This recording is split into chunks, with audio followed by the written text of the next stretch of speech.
आज के इस वीडियो में रेलवे प्रैक्टिस सेट के तहत पहला भाग लेके आ रहे हैं। यहाँ पर ये प्रैक्टिस सेट आपके रेलवे के एनटीपीसी और ग्रुप डी दोनों परीक्षाओं के लिए बेहद महत्वपूर्ण होगा। परीक्षा से पहले ये आपकी अंतिम तैयारी होगी। यहाँ पे 100 प्रश्नों को देखकर आपको ये पता चल जाएगा कि आपकी तैयारी कैसी है। अगर आप चाहते हैं इस तरह के और भी टेस्ट देना या फिर ढेर सारा स्टडी मटेरियल, तो आपको ये वाला ऐप डाउनलोड करना चाहिए, जिसका लिंक वीडियो के डिस्क्रिप्शन में या फिर पहले कमेंट बॉक्स में मिल जाएगा।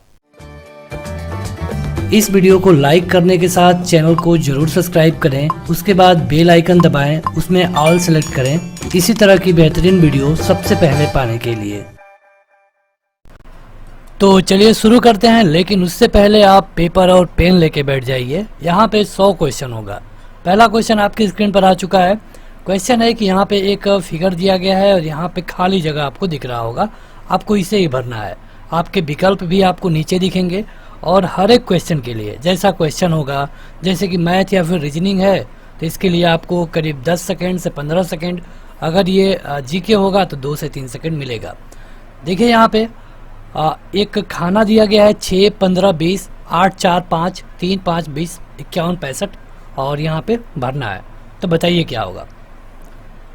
इसको देखने से एक चीज़ तो क्लियर है कि यहाँ पे जब नीचे आप जा रहे हैं तो ऑटोमेटिक ये बढ़ गया है, यानी कि जाहिर सी बात है कि ये जो भी हुआ होगा नीचे की तरफ काउंटिंग हुई है।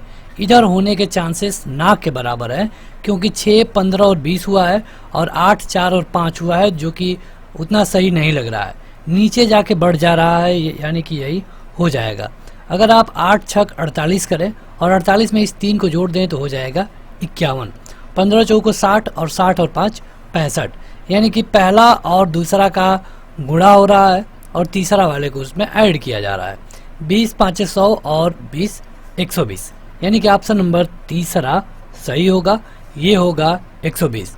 तो आपने देखा, इसी तरह आपको हर एक क्वेश्चन का उत्तर कमेंट करके बताते रहना है और अभी शेयर कर दीजिए ताकि और भी लोग जुड़ जाएं।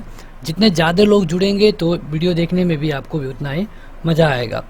यहाँ पे देखिए एक श्रृंखला दी गई है, सीरीज दिया गया है और यहाँ पे हम अच्छे से लिख देते हैं HSFUD और यहाँ पे आपको बताना है कि क्या भरा जाएगा। देखिए अगर आपको सबका पता होगा तो आप बड़े आसानी से कर पाएंगे, ठीक है। अगर आप H का देखेंगे तो H और F में क्या रिलेशन है, क्योंकि ये रिलेशन कुछ इस तरह ही हुआ है, इस तरह, क्योंकि S के नज़दीक है U। तो अगर H में से आप 2 घटाते हैं तो क्या होता है, F होता है। H होता है 8 और F होता है 6, यानी कि ये 8 होता है, ये 6 होता है। जाहिर सी बात है कि यहाँ पे 2 क्या हुआ है, घटा है। उसी तरह यहाँ से जब यहाँ पे गया है तो यहाँ पर भी 2 घटाया गया है।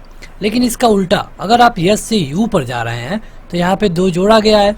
जाहिर सी बात है कि जब U से हम आगे जाएंगे तो यहाँ पर भी 2 जोड़ा ही जाएगा, और जब जोड़ा जाएगा तो U के बाद अगर 2 जोड़ेंगे तो जो आता है यह है W, यानी कि ऑप्शन नंबर पहला सही होगा। तो अगला देखते हैं। अगला एक मैथ है और एक जीके का क्वेश्चन आपकी स्क्रीन पर है। तो चलिए आपको इस तरह उत्तर कमेंट करके बताना होगा कि तीसरा का आपका कौन सा सही है। इसी तरह आप अपना उत्तर कमेंट करिए। कह रहा है कि वह छोटी से छोटी संख्या कौन सी है जिसमें 8, 10 या फिर 12 से भाग देने पर प्रत्येक दशा में 5 शेष बचता है, लेकिन अगर हम 13 से भाग दें तो कुछ भी शेष नहीं बचता है। ये क्वेश्चन है, आपको बताना है कि वो संख्या कौन सी होगी। देखिए एक तो तरीका ये है कि आप सबको चेक करिए अगर आप ऑप्शन से लगाना चाहते हैं। दूसरा जो इसका तरीका है नियमानुसार, वो ये है कि पहले आप 8, 10 और 12 का एलसीएम निकालिए। अगर आप 8, 10 और 12 का एलसीएम निकालेंगे तो 12 दहां के 120 और ये भी कट जाएगा, यानी कि 120 होगा। अब आप में से कई सारे लोग होंगे जिनको पता नहीं चल रहा होगा कि 120 कैसे आया, तो आप इस तरह भी निकाल लेंगे। ये होगा 4, 5, 6 और फिर 2 से देंगे तो 2, 5 और 3, फिर 2, 3 और 5, 5 3 15, दुना के 30, दुना के 60 और दुना के 120। एलसीएम आ गया 120। अब वो संख्या है जो भाग देने पर 5 हमेशा शेष बचता है, यानी कि वो संख्या होगी 120 के, और जो 5 बचता है उसको भी हम यहाँ पे जोड़ लेंगे। अब चूंकि इसको 13 के कटाने के फॉर्मेट में लाना है तो इसको हम लिखेंगे 13 गुणे 9 के। जब 13 का आप 9 में गुणा करेंगे तो हो जाएगा 117। 120 में से 117 घटा दिए तो बच गया 3k और प्लस 5। अब यहाँ पे दो चीज़ें हो गई, ये और एक ये। अगर आप इसमें 13 से भाग देंगे तो ये संख्या पूरा पूरा कट जाएगा, लेकिन अगर इसमें 13 से आप भाग देंगे तो क्या होगा? तो यहाँ पे हमें 3k प्लस 5 को ऐसा बनाना है, इसमें k की वैल्यू रख करके, कि ये 13 से कट जाए। अब जब आप k की वैल्यू 1 रखेंगे तो ये 3 के में 3, 5 8 हो जाएगा, जो कि नहीं कट रहा है। k की वैल्यू 2 रखिए, 6 5 11 हो गया, जो कि 13 से नहीं कटेगा। k की वैल्यू 3 रखिए, 3 नहीं 5 रखते हैं, 5 3 15 और 5 हो गया, यानी कि 20, ये भी 13 से नहीं कटेगा। अब इसको 7 करिए, 7 करेंगे तो 7 तरीके 21 5 26, ये 13 से कट जाएगा, यानी कि जो आपका k का वैल्यू आ गया, क्या आ गया? 7। अब वो संख्या क्या होगी? संख्या माना था हमने इसको 120 k प्लस 5, 120 और k का मान रखिए 7 और प्लस 5, तो ये हो गया 840 और 5 यानी कि 845। ये ऑप्शन नंबर सी सही होगा। देखिए, आपका रेलवे का कोई भी एग्जाम हो, एनटीपीसी ग्रुप डी, उसके लिए वीडियो फायदेमंद होगी। अगला क्वेश्चन है कि बताइए कि किस दर पर भारतीय रिजर्व बैंक वाणिज्यिक बैंकों से धन उधार लेता है। देखिए, दो चीज़ें होती हैं। जब ये उधार लेने की बात आती है तो इसको हम कहते हैं रिवर्स रेपो रेट। जब दो चीज़ें होती हैं, जैसे कि मान लीजिए एक आरबीआई है, जिसे हम बैंकों का बैंक बोलते हैं, छोटे छोटे ये बैंक है, एसबीआई, पीएनबी, जो भी, उन बैंकों को भी लिख लीजिए जिनको सब लूट के भग गए। तो अब क्या होता है कि आरबीआई कभी कभी इनको लोन देता है। जब आरबीआई इनको लोन देगा तो इसे कहा जाएगा रेपो रेट, और जब कभी कभी आरबीआई इनसे लोन लेगा उल्टा, तो इसे कहा जाएगा उल्टा रेपो रेट, यानी कि रिवर्स रेपो रेट।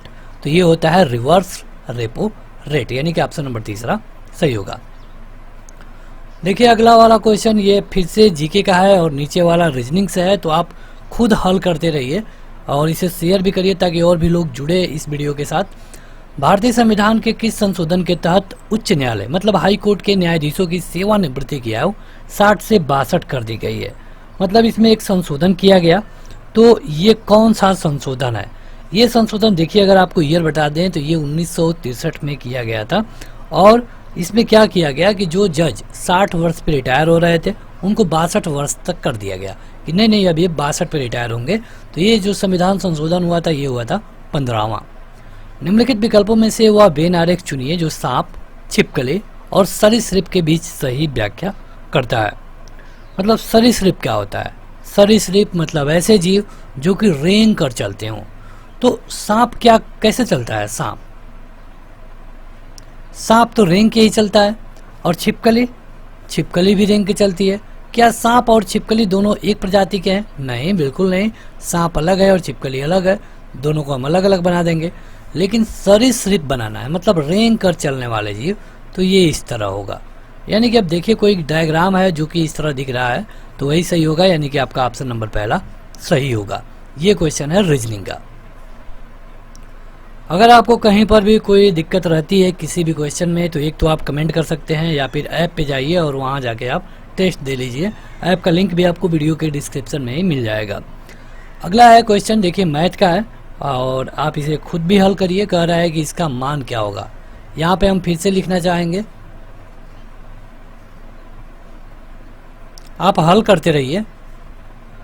ये उन लोगों के लिए लिख दे रहे हैं जिनको अच्छा नहीं दिख रहा है। और देखिए एक चीज़ और, जिनको क्लियर नहीं दिख रहा है, यहाँ पे मोबाइल में 3 डॉट का बटन दिख रहा होगा, इसे आप क्लिक करके इसे और अच्छी क्वालिटी कर पाएंगे। लैपटॉप यूजर हैं तो नीचे क्वालिटी वाले बटन पे क्लिक करेंगे। तो देखिए इसे हल करते हैं। इसको आप आसानी से तोड़ नहीं पाएंगे। जब इसे तोड़ नहीं पाएंगे तो इसी तरह ही छोड़िए। इसको आप देखिए, तो इस 32 को आप देखेंगे तो इसे हम छोड़ रहे हैं नीचे, यहाँ पे 7 हो गया और ये हो जाएगा 2 का पावर 3 गुणे 2 का पावर 5। यहाँ पे 3 है। अगर इसको आप लिखेंगे 800 और कितना है 84 है, तो 884 को लिखेंगे तो ये हो जाएगा 6 216 चौक, हाँ, यानी कि 6 का पावर 3 और गुणे 4। अब यहाँ पे 3 वाले को बाहर निकालना पड़ेगा क्योंकि यहाँ पे 3 है, घनमूल निकाला जा रहा है, तो हम 3 वाले को बाहर निकाल देंगे। अब पूरा लिख देते हैं यहाँ से 2 बाहर निकलेगा, तो 2 बाहर निकलेगा तो हो जाएगा 7 दूना के 14, और देखिए यहाँ पे ये 2 होगा, ये 2 बाहर निकल गया और ये 4 अंदर ही बच गया। यहाँ से आप देखेंगे तो 6 बाहर निकल जाएगा और ये हो जाएगा 4। अब आप देखेंगे तो सब में एक समानता आ गई है कि सब में जो अंदर है ये केवल 4 4 है और बाहर मतलब कि जो उनकी पावर है ये घन है। यानी कि आप इसमें से इसको घटा दीजिए, हो जाएगा 8, 8 में 2 जोड़ देंगे, 2 जोड़ देंगे तो हो जाएगा 10, और 10 √3 यहाँ पे होगा और यहाँ पे हो जाएगा 4। ये आपका उत्तर होगा। अगर आप विकल्पों पे गौर करें तो ये वाला आपका ऑप्शन सही होगा। तो ये कड़ी का सवाल था और उतना हार्ड नहीं है, बेहद आसान क्वेश्चन था। आप चाहें तो इसे 20 से 30 सेकंड में लगा सकते थे, लेकिन इसे हम दिखाने के लिए थोड़ा बड़ा कर दिए। अगला क्वेश्चन देखते हैं 8वां। आप भी हल करिए और अपना उत्तर कमेंट करके बताएं। एक थैले में 150 पैसे तथा 25 पैसे के 1 रुपये 50 पैसे और 25 पैसे के सिक्के का अनुपात है 5, 6 और 7। यदि उनका कुल मूल्य 117 रुपये हो तो 50 पैसे के सिक्कों की संख्या एवं 25 पैसों के सिक्कों की संख्या का योग विभाजित नहीं होगा किसके द्वारा। मतलब कह रहा है ना कि एक थैला है और उसमें कुछ 1 रुपये के सिक्के हैं और कुछ 50 पैसे के सिक्के हैं और कुछ 25 पैसे के सिक्के हैं। अब पता नहीं है कि कितने कितने हैं, लेकिन जो इनका अनुपात है, अगर 1 रुपया वाला 5 होगा तो 50 पैसे वाला 6 होगा और 25 पैसे वाला 7 होगा। ये इनका अनुपात है। लेकिन जब इनको जोड़ा जा रहा है, इनके पैसे को काउंट किया जा रहा है, तो कुल मिला के 117 रुपये आ रहा है। अब देखिए, जब इनका अनुपात दे दिया है तो जब इसे हम पैसे में कन्वर्ट करेंगे तो अगर हम मान लेते हैं कि 5 है, x मान लेंगे तो 1 रुपये का सिक्का है, 5 होगा तो 5x हो जाएगा। अगर हम ये 6 होगा 50 पैसे वाला, तो जब 6 50 पैसे के सिक्के होंगे तो उसका मूल्य कितना होगा, 3 रुपये के बराबर होगा। यहीं पर आपको समझना है, जब 6 50 पैसे के सिक्के होंगे तो 3 रुपये के बराबर होगा। अगर इसी तरह 7 25 पैसे के सिक्के हैं तो ये हो जाएगा 7x/4, इसका ये मूल्य होगा। अब सबका मूल्य जोड़ने पे कितना दिया है, 117 रुपये। अब बस आप इसे जोड़ लीजिए, तो आप जोड़ेंगे तो ये हो जाएगा 8x धन 7x/4 117। इसका इसमें गुणा हो जाएगा, 8 चौक को 32x, 7x बराबर 117 गुणे 4। ये इसमें जुड़ जाएगा तो हो जाएगा 39, यानी कि x की वैल्यू आप निकालेंगे तो 117 गुणे 4 और भागे 39। अब ये जाएगा 3 बार और 3 का हो जाएगा 4 में गुणा, यानी कि x की वैल्यू आ गई 12। x की वैल्यू जब आ गई 12 तो अब आप रख दीजिए उनके जगह जगह पे। तो अगर आप देखेंगे तो ये जो सिक्के हैं इनकी संख्या हो जाएगी, चूँकि यहाँ पे काउंट करना है कि 50 पैसे और 25 पैसों की सिक्कों की संख्या का योग किससे विभाजित नहीं होगा। तो पहले सिक्कों का योग निकालिए।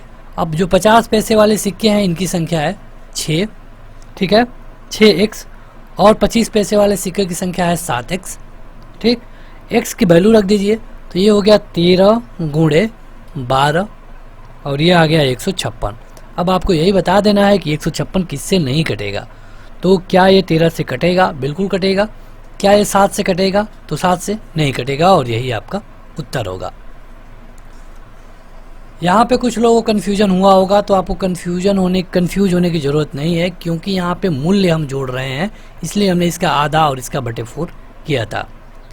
अगला है कि ओमान की राजधानी कहाँ है। तो ये मतलब इस तरह के क्वेश्चन पूछे जाते हैं। ओमान की राजधानी है मस्कट।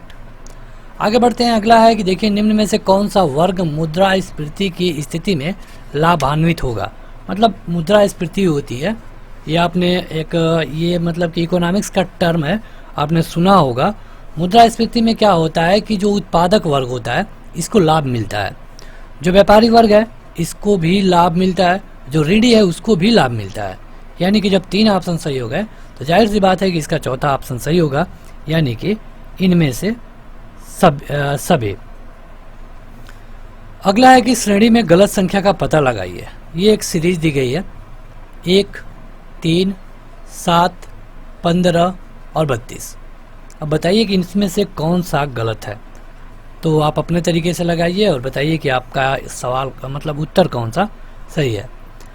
अगर आप इस पे गौर करेंगे तो यहाँ पे 2 है, इस पे गौर करेंगे तो 4 है, इस पे गौर करेंगे तो 8 है, और इस पे गौर करेंगे तो 17 है। अब तो आपको पता चल गया कि हर जगह जब दुगुना दुगुना जुड़ रहा था तो यहाँ पे 17 नहीं 16 जुड़ना चाहिए था, और अगर हम 16 जोड़े होते तो ये 32 नहीं 31 होता। यानी कि आपका जो गलत उत्तर है ये है 32। अगला है 12वां कि यदि गो बराबर है 32,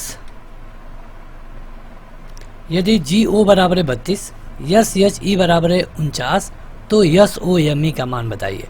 अब इसे गो मने जाना और सी मने वह वाला अर्थ मत निकालिए, वो गलत है। ये रीजनिंग का क्वेश्चन है। जब ये रीजनिंग का क्वेश्चन है तो हम देखेंगे कि होता क्या है।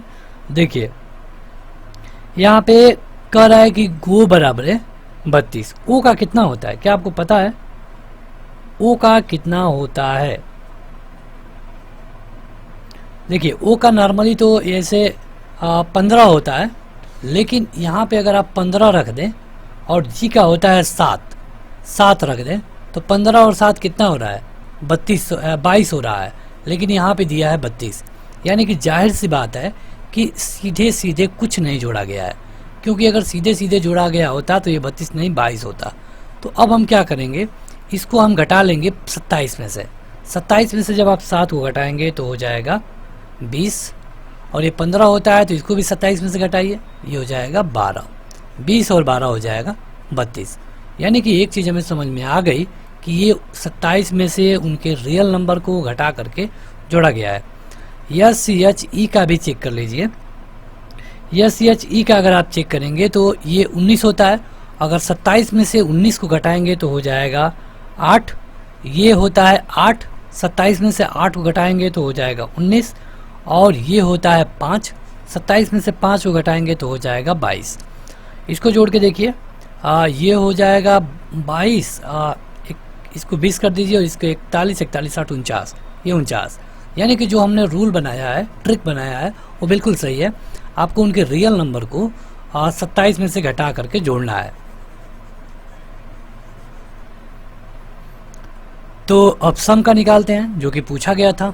तो सम का यस का होता है कितना 19 होता है, और 27 में से घटाएंगे तो 8 हो जाएगा। इसका 15 होता है, 27 में से घटाएंगे तो 12 हो जाएगा। इसका 13 होता है और 27 में से घटाएंगे तो 14 हो जाएगा। इसका 5 होता है, 27 में से घटाएंगे तो 22 हो जाएगा। 12 8 20 और 20 40, 2 42, 4 46, 10 56। यानी कि आपका ऑप्शन नंबर पहला सही होगा, ये 56 होगा। तो इस तरह आपको देखिए रीजनिंग में यही तो बात है कि आपको पता करना होगा कि किस रूल्स का वहाँ पे काम किया गया है, कौन सी रूल वहाँ पे फॉलो की गई है।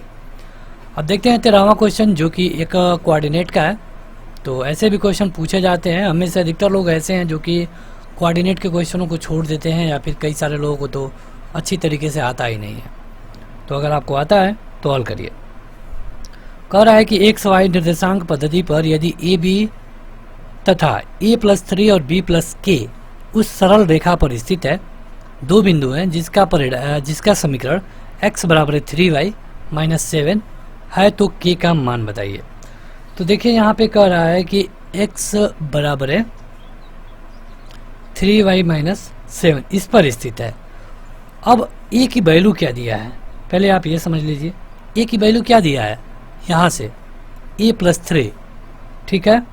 तो यहाँ पे हम इसे आप लिख सकते हैं a बराबर है 3b - 7, अगर ए बी के कंडीशन में हम देखें तो, और a की वैल्यू हम रखेंगे a+3, और उसी तरह b की वैल्यू क्या है, b की वैल्यू है आपकी b+k।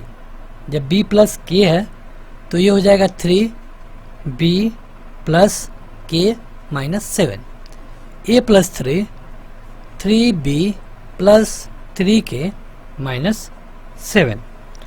अब आप इसे हल करिए।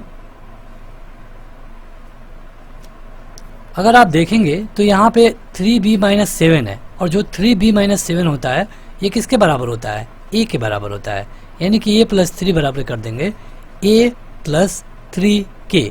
देखिए इस 3k को हटा लिए हैं और 7 को इधर ला दिए हैं, तो ये a के बराबर हो जाएगा। अब a से आपका a कैंसिल हो जाएगा, ठीक है, और 3 बराबर हो जाएगा 3k, यानी कि k की वैल्यू हो जाएगी 1, और यही आपसे पूछा गया था। ऑप्शन नंबर चौथा सही होगा। देखिए वीडियो को में हम उतना टाइम नहीं ले रहे हैं क्योंकि ये करीब 1 घंटे से ऊपर की वीडियो होगी, तो जाहिर सी बात है कि जब वीडियो ख़त्म हो जाए तो आप जिन क्वेश्चनों पे आपको कन्फ्यूजन है आप उसे दोबारा देख लीजिए, समझ में आ जाएगा। भारतीय संविधान के किस अनुच्छेद में राज्य महाधिवक्ता पद का उपबंध है? मतलब कि राज्य में एक ऐसा पद होता है जो कि सरकार के मामले को कोर्ट में देखता है, ठीक है, तो ये किस आर्टिकल में है? ये है आर्टिकल 165 में। New India insurance company limited किसकी सहायक कंपनी है? न्यू इंडिया इंश्योरेंस लिमिटेड ये GIC यानी कि साधारण बीमा निगम कंपनी की एक सहायक कंपनी है। एक अखबार में हमेशा क्या होता है? एक अखबार में हमेशा होता है क्या? समाचार, एडिटर, कागज या फिर विज्ञापन? बताइए क्या होगा। रीजनिंग का क्वेश्चन है और शानदार क्वेश्चन है।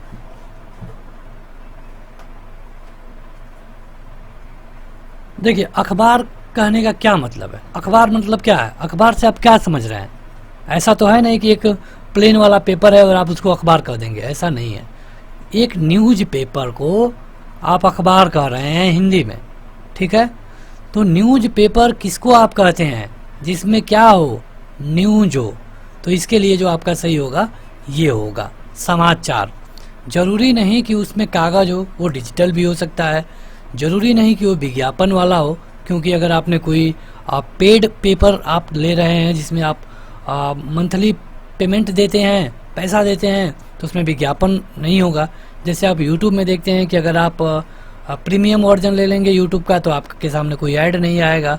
उसी तरह ज़रूरी नहीं कि वहाँ पे कोई एडिटर ही हो जो उसको लिखा हो, क्योंकि एक न्यूज़पेपर में कई सारे पेज होते हैं, तो हर पेज एडिटर द्वारा नहीं लिखे गए होते हैं। तो अगला क्वेश्चन 17वां है और देखिए एक शानदार क्वेश्चन है, आप भी हल करिए। क्वेश्चन जिनको भी नहीं दिख रहा है, क्वालिटी में कोई इशू लग रही है, तो क्वालिटी में जा करके आप इसे चेक कर सकते हैं। ये वीडियो हाई क्वालिटी में रिकॉर्ड की गई है। तो कह रहा है कि एक फिगर है, इसमें OD, OE तथा OF त्रिभुज की 3 भुजाएं हैं। मतलब कि एक त्रिभुज है और इसमें 3 भुजाओं पर लंबवत जो बांटने वाले हैं OD है, OE है और OF है। मतलब ये लंबवत है, ये 90 डिग्री का कोण बना रहा है, ये दे दिया गया है। अब बताइए कि BAC तथा BOC के बीच में संबंध क्या है? देखिए इसमें O है, वो ABC के परिवृत्त का केंद्र है, ठीक है, और जो BC है उस वृत्त की जीवा है। मतलब ये एक ऐसा परिकेंद्र है, ये O जो कि ये जो BC है उसकी एक जीवा है। जब ऐसी कंडीशन आएगी तब आपने एक पढ़ा होगा नियम कि किसी भी जीवा के द्वारा वृत्त के केंद्र पर बना कोण उसी जीवा के द्वारा वृत्त के परिधि पर बने कोण का दुगना होता है। मतलब अगर इस तरह हो और यहाँ पे एक जीवा हो, तो यहाँ पे अगर केंद्र हो तो आप देखते हैं कि जो यहाँ पे कोण बनेगा इसका ये दोगुना होगा। ये वाला रूल आपने पढ़ा होगा जरूर, और उसके अनुसार ये होगा जो BOC है, BOC है, मतलब ये वाला कोण ये आधा होगा BAC का, यानी कि आपका चौथा नंबर ऑप्शन सही होगा। देखिए ये वाला अगर आपने पढ़ा है तो बस आसानी से आप चौथे नंबर को ट्रिक कर सकते हैं, क्योंकि ये इसके दुगुना होगा। अगला है कि यदि अल्फा प्लस बीटा बराबर 90 और अल्फा संबंधे बीटा बराबर 2 संबंधे 1 है, तब बताइए कि साइन अल्फा संबंधे साइन बीटा का मान कितना होगा। देखिए अल्फा प्लस बीटा बराबर 90 है, ठीक है, तो आप यहाँ से इसे इस तरह भी लिख सकते हैं कि अल्फा और बीटा का मान क्या होगा, ये आप निकाल सकते हैं।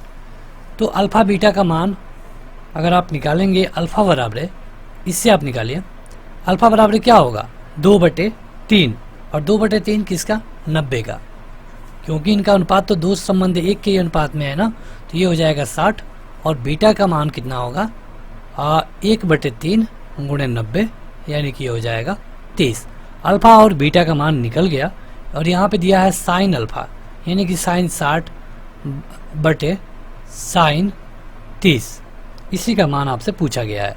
ये होता है 3/2 और संबंध है 1/2, इससे ये कैंसिल हो जाएगा, ये होगा 3 संबंध 1। बेहद आसान क्वेश्चन था, ये आपका ऑप्शन नंबर पहला सही होगा।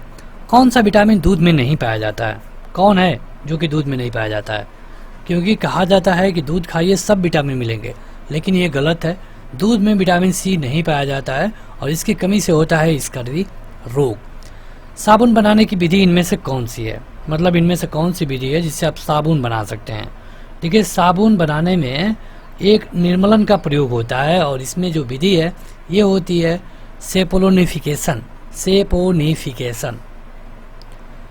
आगे बढ़ते हैं तो अगला क्वेश्चन है रीजनिंग का और अच्छा क्वेश्चन है, ब्लड रिलेशन से क्वेश्चन है ये, कि शिल्पी का परिचय कराते हुए ऋचा ने कहा, यह मेरे पिता की इकलौती पुत्री है। तो बताइए कि शिल्पी से ऋचा का क्या संबंध है? देखिए, कौन कह रहा है? ऋचा ने कहा। ऋचा ने क्या कहा? यह मेरे पिता, मतलब ये तो खुद एक महिला है, इनके पिता, मतलब कि पिता को हम प्लस से दिखाएंगे। इन मेरे पिता की इकलौती पुत्री कह रही है कि मेरे पिता की इकलौती पुत्री, मतलब कि यही हुई ना, ये इकलौती पुत्री है और इसकी ये खुद कह रही है कि हमारा ये पिता है, तो जाहिर से इकलौती पुत्री यहाँ पे आ गई। और इकलौती पुत्री की इकलौती पुत्री, मतलब इनकी पुत्री यहाँ पे वो लड़की है और ये कौन है? शिल्पी है। शिल्पी है। अब कह रहा है कि बताइए कि शिल्पी से ऋचा का क्या संबंध है? तो क्या संबंध है? ये इसकी माता है। काफ़ी आसान क्वेश्चन है, आपका जो भी तरीका होगा अब तक आ गया होगा उत्तर। यदि ड्रामा स्टेज से संबंधित है तो टेनिस निम्नलिखित में से किससे संबंधित होगा?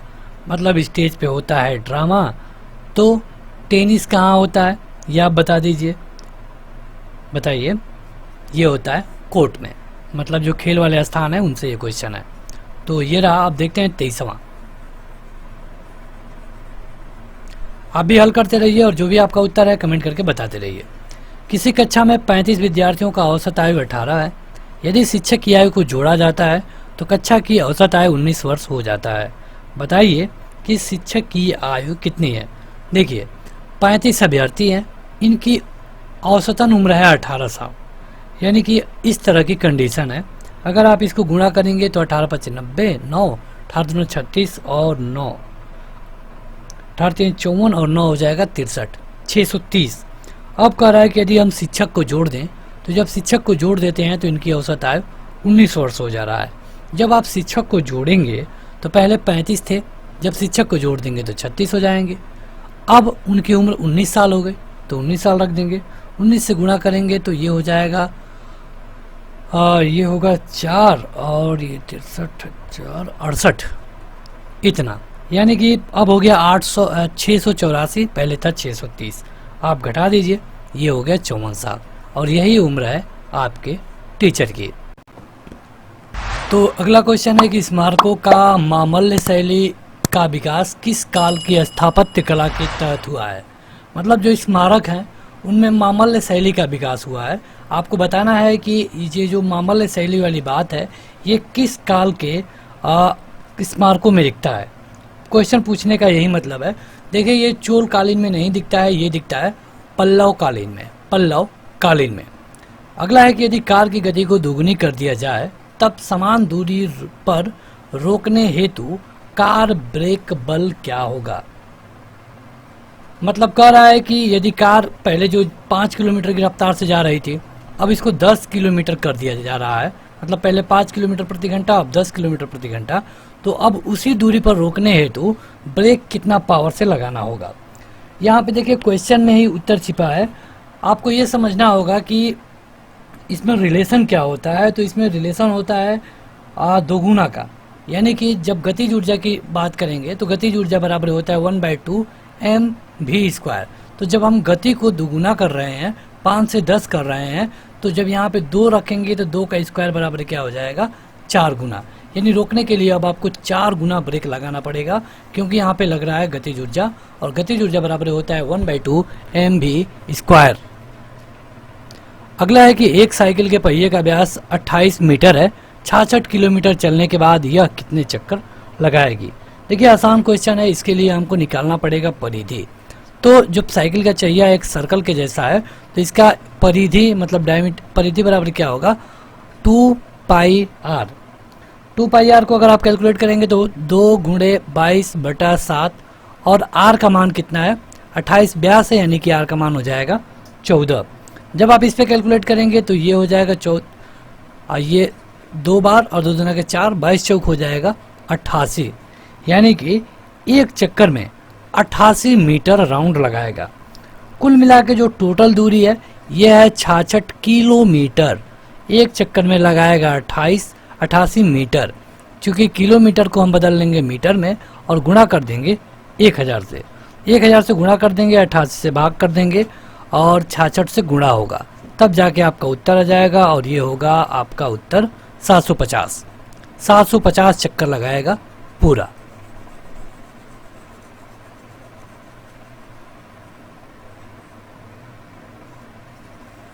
आगे बढ़ते हैं। तो अगला है कि निम्नलिखित में से कौन सा मान इतना माइनस इतना के बराबर है। मतलब कि यहाँ पे 2 समीकरण दिए गए हैं, आपको बता देना है कि इनमें से कौन इसके बराबर है। देखिए 1/a प्लस a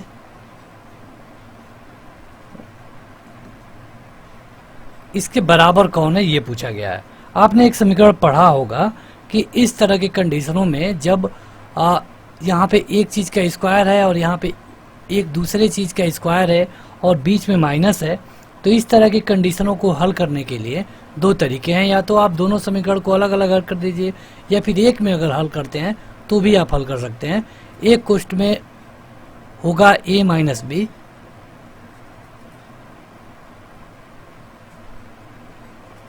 और एक क्वेश्चन में होगा a plus B.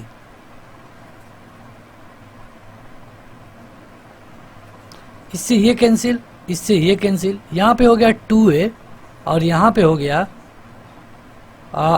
1 a plus 1a। अगर आप a का एलसीएम ले लें तो 1 1 2/a, यानी कि यहाँ पे आप लिख सकते हैं 2/a। जब 2/a लिखेंगे तो a से a कैंसिल और 2 का 2 में गुणा होगा, ये हो जाएगा 4। ऑप्शन नंबर सी होगा। तो ये काफ़ी आसान था। आप एक एक समीकरण को इसको और इसको अलग करके घटा भी देते तो भी आपका उत्तर आ जाता। अगला है कि प्रश्न चिन्ह के स्थान पे क्या आएगा। जैसे है कि 4 64, तो बताइए कि 6 के आगे क्या आएगा। तो आपको पता है कि 4 से 64 का रिलेशन क्या है। 4 का अगर आप क्यू करते हैं तो 64 आता है, उसी तरह 6 का आप क्यू करेंगे तो 216 आएगा, यानी कि उत्तर होगा ऑप्शन नंबर पहला। अगला है कि किस गवर्नर जनरल ने ठगी प्रथा का दमन किया था। ठगी प्रथा जो कि इसका दमन किया गया 1829 में, जब सती प्रथा को बैन किया गया उसी समय इसका भी दमन किया गया। और वही था मतलब वही वायसराय था और ये था लॉर्ड विलियम बेटिक। राजा राम मोहन राय के कहने पे सती प्रथा को 1829 में बैन किया गया और उसी के आसपास ठगी प्रथा को भी बैन किया लॉर्ड विलियम बेटिक ने। इस्माग, इस्माग जिसको आप कहते हैं, यह मिश्रण होता है किसका किसका, ये पूछा गया है। मतलब जो कोहरा दिखता है आपको उसको आप स्माग बोलते हैं, लेकिन उसमें धुआं भी रहता है और कोहरा भी रहता है, इन दोनों को मिलाकर हम बोलते हैं स्माग। आगे बढ़ते हैं। ये क्वेश्चन है 30वां और आप भी हल करिए। यहाँ पे देखिए ये दिख रहा है आपको कि 30 लड़कियों की एक पंक्ति में शिवानी मूल स्थान से 6 स्थान बाईं ओर खिसकती है, तो बाएं से उनका स्थान 8वां हो जाता है। उर्वशी का दाएं से क्या स्थान होगा यदि उर्वशी का मूल स्थान शिवानी के मूल स्थान से 4 स्थान दाईं ओर हो। कह रहा है ना कि कुल टोटल लड़कियां हैं 30 और शिवानी अपने एक जगह पे है, ये पहले वाला इसका फिक्स जगह है। अब ये 6 स्थान इधर आती है। जब 6 स्थान इधर आती है मतलब कि 1 2 3 4 5 6, ठीक है। मतलब पहले यहाँ पे थी शिवानी, लेकिन अब आ गई शिवानी यहाँ पे। अब कह रहा है कि जब ये 6 स्थान खिसक जाती है तो बाईं ओर से जो इसका नंबर है ये 8वां हो जाता है। देखिए अब क्वेश्चन में कुल मिला के 30 लड़कियों के बारे में बात की गई है। जब बाईं तरफ से इसका यहाँ पे 8वां नंबर है तो इधर से इसका कौन नंबर होगा, ये होगा 23वां, क्योंकि 23 और 8 जोड़ेंगे तो हो जाएगा 31 और 1 घटा देंगे तो ये टोटल नंबर के बराबर आना चाहिए। ये तो सबको पता है। तो यानी कि यहाँ पे इधर से इसका स्थान हो गया 23वां। अब कह रहा है कि उर्वशी का दाएं से स्थान क्या होगा यदि उर्वशी का मूल स्थान शिवानी के मूल स्थान से 4 स्थान दाईं ओर हो। मतलब कि इससे दाईं ओर था 4 स्थान, पहला, दूसरा, तीसरा और चौथा, यहाँ पे रहती है उर्वशी। तो अब कह रहा है कि उर्वशी का दाएं से स्थान क्या होगा। देखिए पहले आप बाएं से निकाल लीजिए या फिर दाएं से ही निकाल लीजिए। देखिए ये 22 है, दाएं से हम काउंट कर रहे हैं, ये 21, 20, 19, 18, 17, 16, 15, 14 और 13, यानी कि जो उर्वशी के स्थान की बात की गई है ये है 13वां। तो आपको क्वेश्चन हल करने में थोड़ी बहुत ध्यान देना होगा, बहुत उतना बड़ा क्वेश्चन नहीं था। पहले दे दिया था शिवानी का स्थान, बाद में इसको 6 अंक इधर किया गया। जब यहाँ पे आ जाती है तो बताया जा रहा है कि अब ये इधर से 8वीं है। जब इधर से पता चल गया कि 8वीं है तो इधर से 23वीं होगी। जब 23वीं पता चल गया तो दोनों को जोड़ देंगे, मतलब कि ये पता चल गया इधर से 23वीं है। अब कह रहा है कि जो उर्वशी है जो पहले वाला इसका स्थान है इससे 4 अंक इधर है, तो अब गिन लेंगे। या तो आप 8 से काउंट करते आइए या फिर 23 से घटाते जाइए, आपका उत्तर आ जाएगा। देखिए अगला क्वेश्चन है कि एक आदमी का मुंह पश्चिम की तरफ है। मान लीजिए कि अगर यहाँ पे हम बना दें, ये नॉर्थ हो गया, ये साउथ हो गया, ये ईस्ट हो गया और ये वेस्ट हो गया। इसका मुंह पश्चिम की तरफ था, इधर था। अब ये 45 डिग्री दक्षिणावर्त घूमता है, यानी किधर, इधर घूमेगा। कितना डिग्री, 45 डिग्री। जब ये 45 डिग्री घूमेगा तो अब इसकी नज़र इधर होगी, ठीक है। अब कह रहा है कि जब ये यहाँ पे आ गया तो ये 180 डिग्री दक्षिणावर्त घूमता है। कितना, 180 डिग्री दक्षिणावर्त। जब ये दक्षिणावर्त घूमेगा तो यानी यहाँ से चलेगा 180 डिग्री, यानी कि यहाँ आ गया, यानी कि अब इसका मुंह इधर है। अब कह रहा है कि यहाँ से आकर के ये 315 डिग्री वामावर्त घूमता है। देखिए अगर एक चक्कर लगा दे तो 360 होता है और 315 को आप घटा देंगे तो ये 45 होगा। यानी कि जब आप इसे बायां घुमाइए 315 डिग्री, ध्यान से सुनिए, या तो बायां घुमाइए 315 डिग्री या फिर दायां घुमा दीजिए 45 डिग्री, मान में कोई फर्क नहीं आएगा। तो जब हम यहाँ पे हैं इधर और दायां घुमाना है हमको 45 डिग्री, कितना, 45 डिग्री। तो अब यहाँ से ये दक्षिणावर्त जाना है, यानी कि ये इधर ही जाएगा 45 डिग्री, और जब ये 45 डिग्री जाएगा तो इसका मुंह किधर हो जाएगा, साउथ की तरफ, यानी कि आपका ऑप्शन नंबर सी सही होगा। इस तरह के क्वेश्चनों में अगर आप पूरा क्वेश्चन को सही से नहीं पढ़ते हैं तभी गलतियां होती हैं। आगे बढ़ते हैं। जरूरी नहीं है कि आप हमारा ये हल किया हुआ समझिए, अगर आपको खुद आ रहा है तो आप इसे प्रैक्टिस के तौर पे ले सकते हैं। वीडियो अगर आप बाद में देख रहे हैं तो चाहे तो स्पीड बढ़ाकर भी इसे देख पाएंगे। अगला है कि एक रेलगाड़ी 40 किलोमीटर प्रति घंटा की औसत चाल से अपने गंतव्य स्थान को पहुंचती है। मतलब चल रही थी कितना, 40 किलोमीटर प्रति घंटा। जब औसत चाल 35 किलोमीटर प्रति घंटा हो जाती है तब गंतव्य स्थान पर 15 मिनट देर से पहुंचती है। मतलब अगर 40 से पहुंच रही थी तो ठीक था, लेकिन अगर ये 35 कर दिया तो 15 मिनट लेट हो गई। अब आपको बता देना है कि यात्रा की दूरी कितनी है, ठीक है।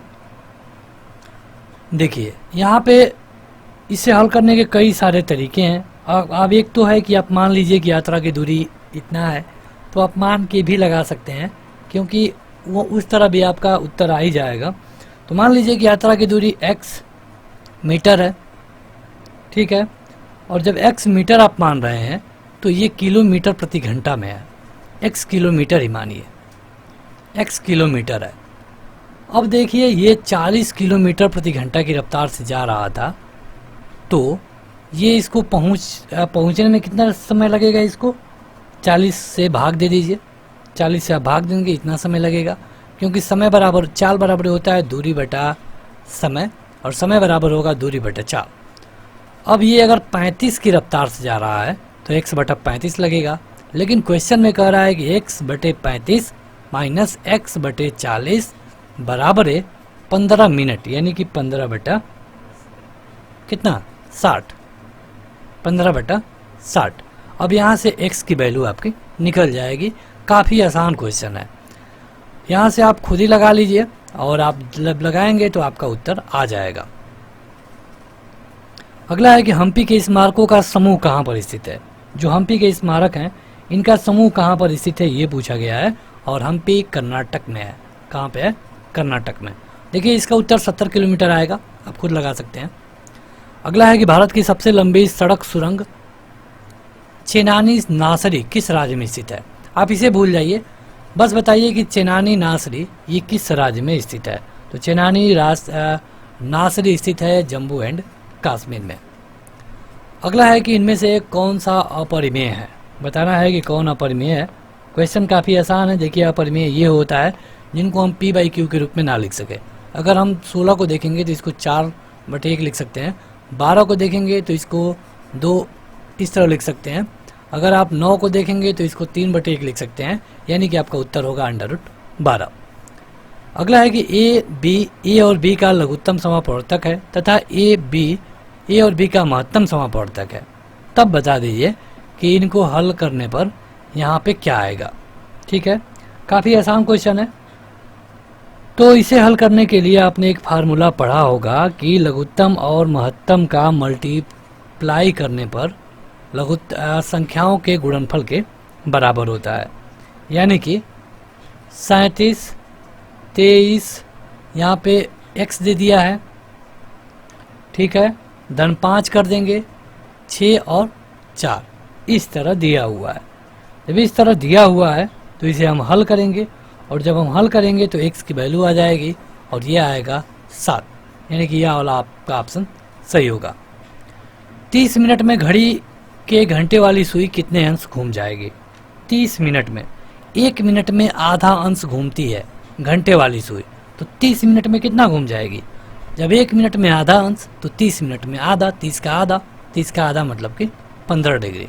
Option number 4। प्लासी की जंग के बाद सिराजुद्दौला को मार दिया गया था और किसको नवाब बनाया गया। देखिए होता क्या है कि सिराजुद्दौला का एक सेनापति था जिसका नाम था मीर जाफर। इसी को खरीद लिया गया और मीर जाफर ने ही अपने राजा को मार दिया। केवल युद्ध एक नाटक के लिए हुआ और मीर जाफर ने ही मारा, यानी कि मीर जाफर को ही राजा बनाया गया। तो अगला है कि भाखड़ा नांगल परियोजना किस नदी पर बनाई गई है।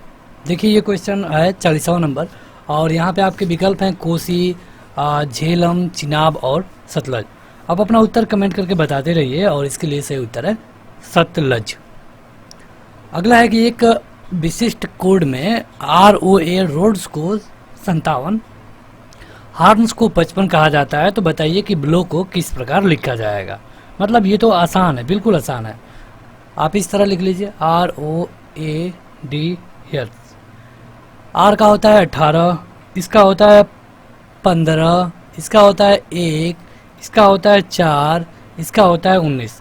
सबको जोड़ देंगे तो ये हो जाएगा 33, 33, 37, 37, 38, और ये हो गया 57। यानी कि बस जो नंबर्स हैं उन्हीं को जोड़ दे रहा है। हार्न का भी आप चेक कर सकते हैं। हार्न का आप चेक करेंगे तो ये होता है 8, ये होता है 15, ये होता है 18 और ये होता है 14। आप जोड़ेंगे तो ये 15, 8, 23, 23, 18, 41, 41, 14 हो गया 55। इसी तरह पूछा है ब्लो का, BLOW, सबका पता होना चाहिए। 2 होता है, इसका 12 होता है, इसका 15 होता है और इसका 23 होता है। 15 और 12 27, 27 2 29 और 29 और 23 हो गया 52, यानी कि आपका ऑप्शन नंबर 4 सही होगा।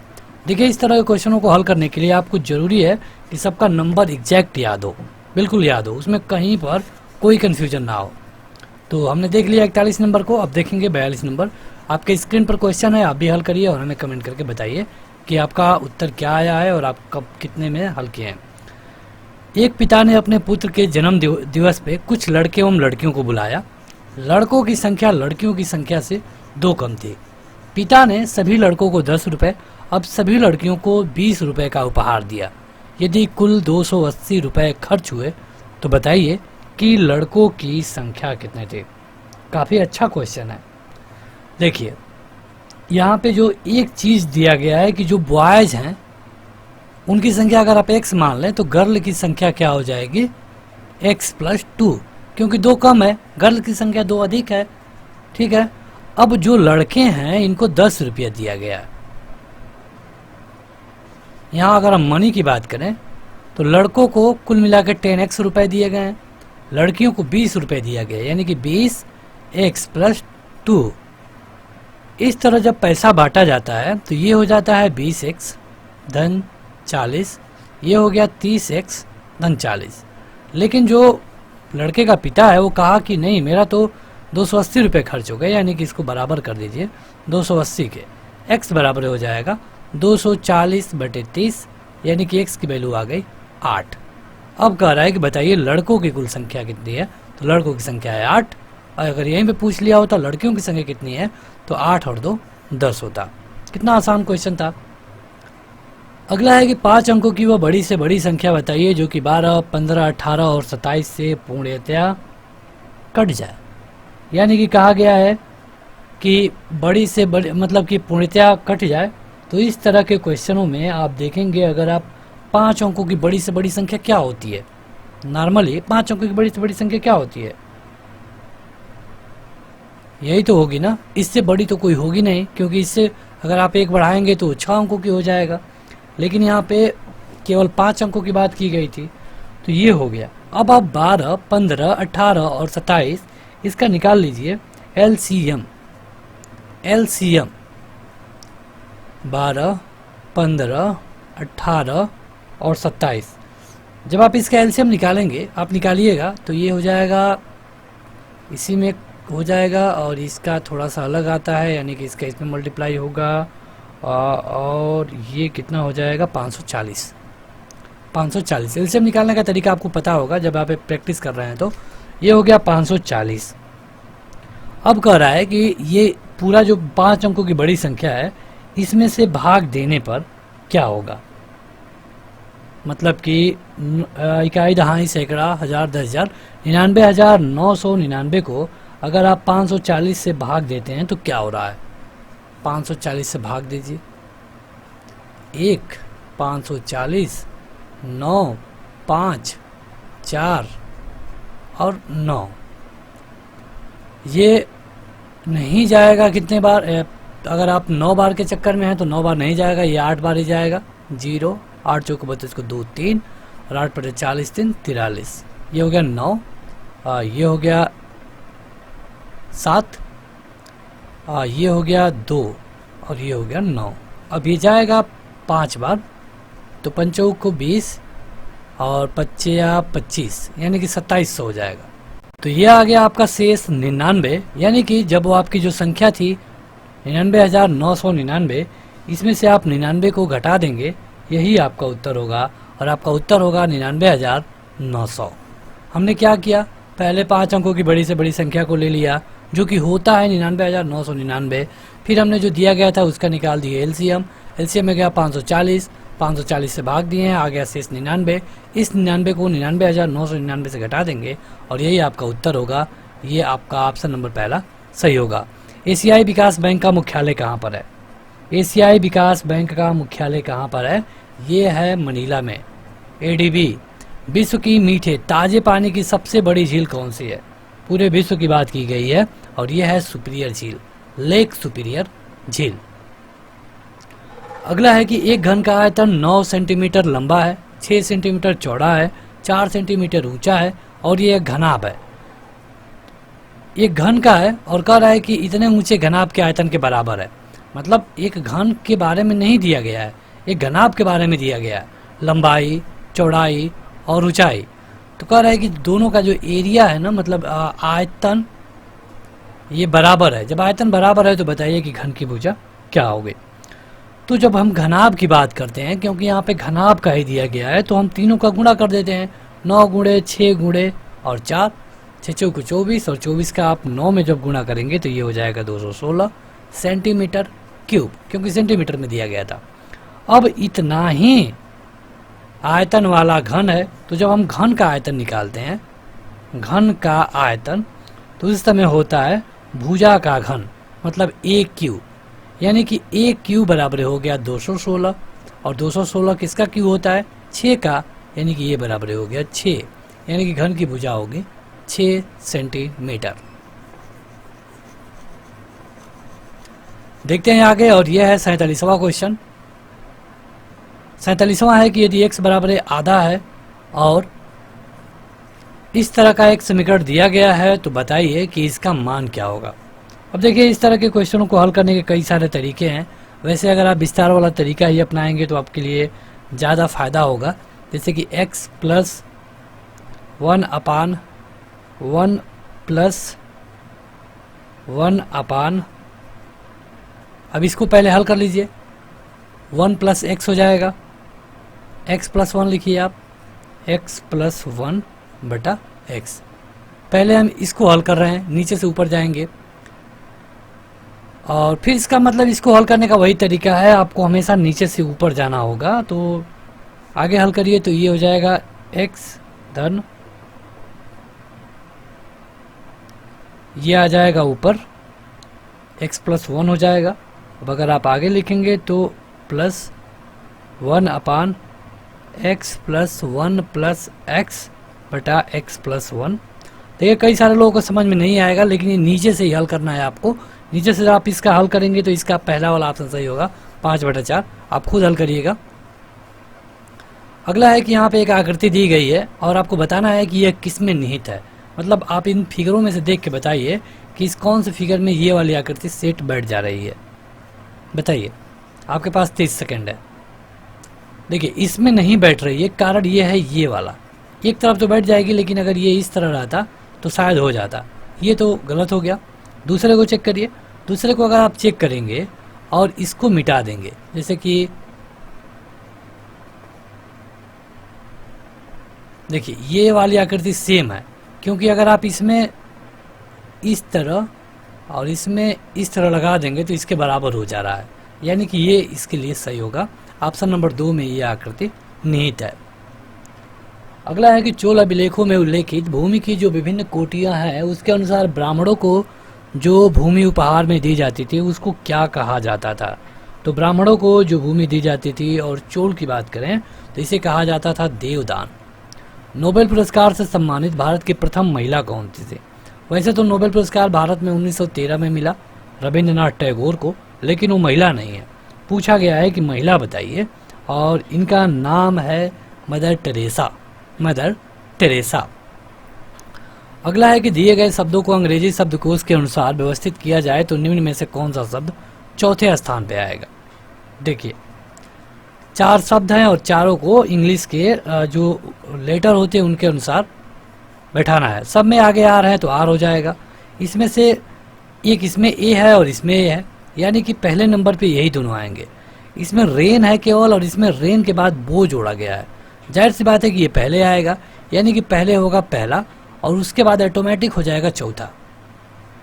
ठीक, अब तीसरे, दूसरे और चौथे की बात करें तो यहाँ पर आर ई है, यहाँ पर भी आर ई है, बात बराबर हो गई। इसके बाद ई है लेकिन यहाँ पे ए है, यानी कि ए पहले आएगा, यानी इसके बाद आएगा तीसरा और इसके बाद आएगा दूसरा।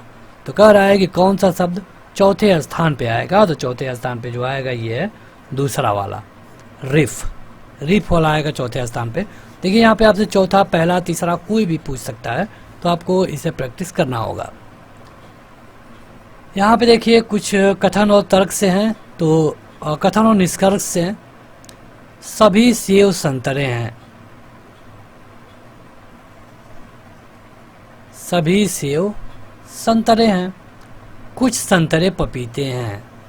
कुछ संतरे पपीते हैं। ठीक है, अब क्या कह रहा है निष्कर्ष। कुछ सेव पपीते हैं। कुछ सेव पपीते हैं, नहीं भाई, पपीता तो यहीं तक रह गया, सेव तो ऊपर रह गया, यानी कि पहला वाला है वो गलत हो गया। कुछ पपीते सेब हैं।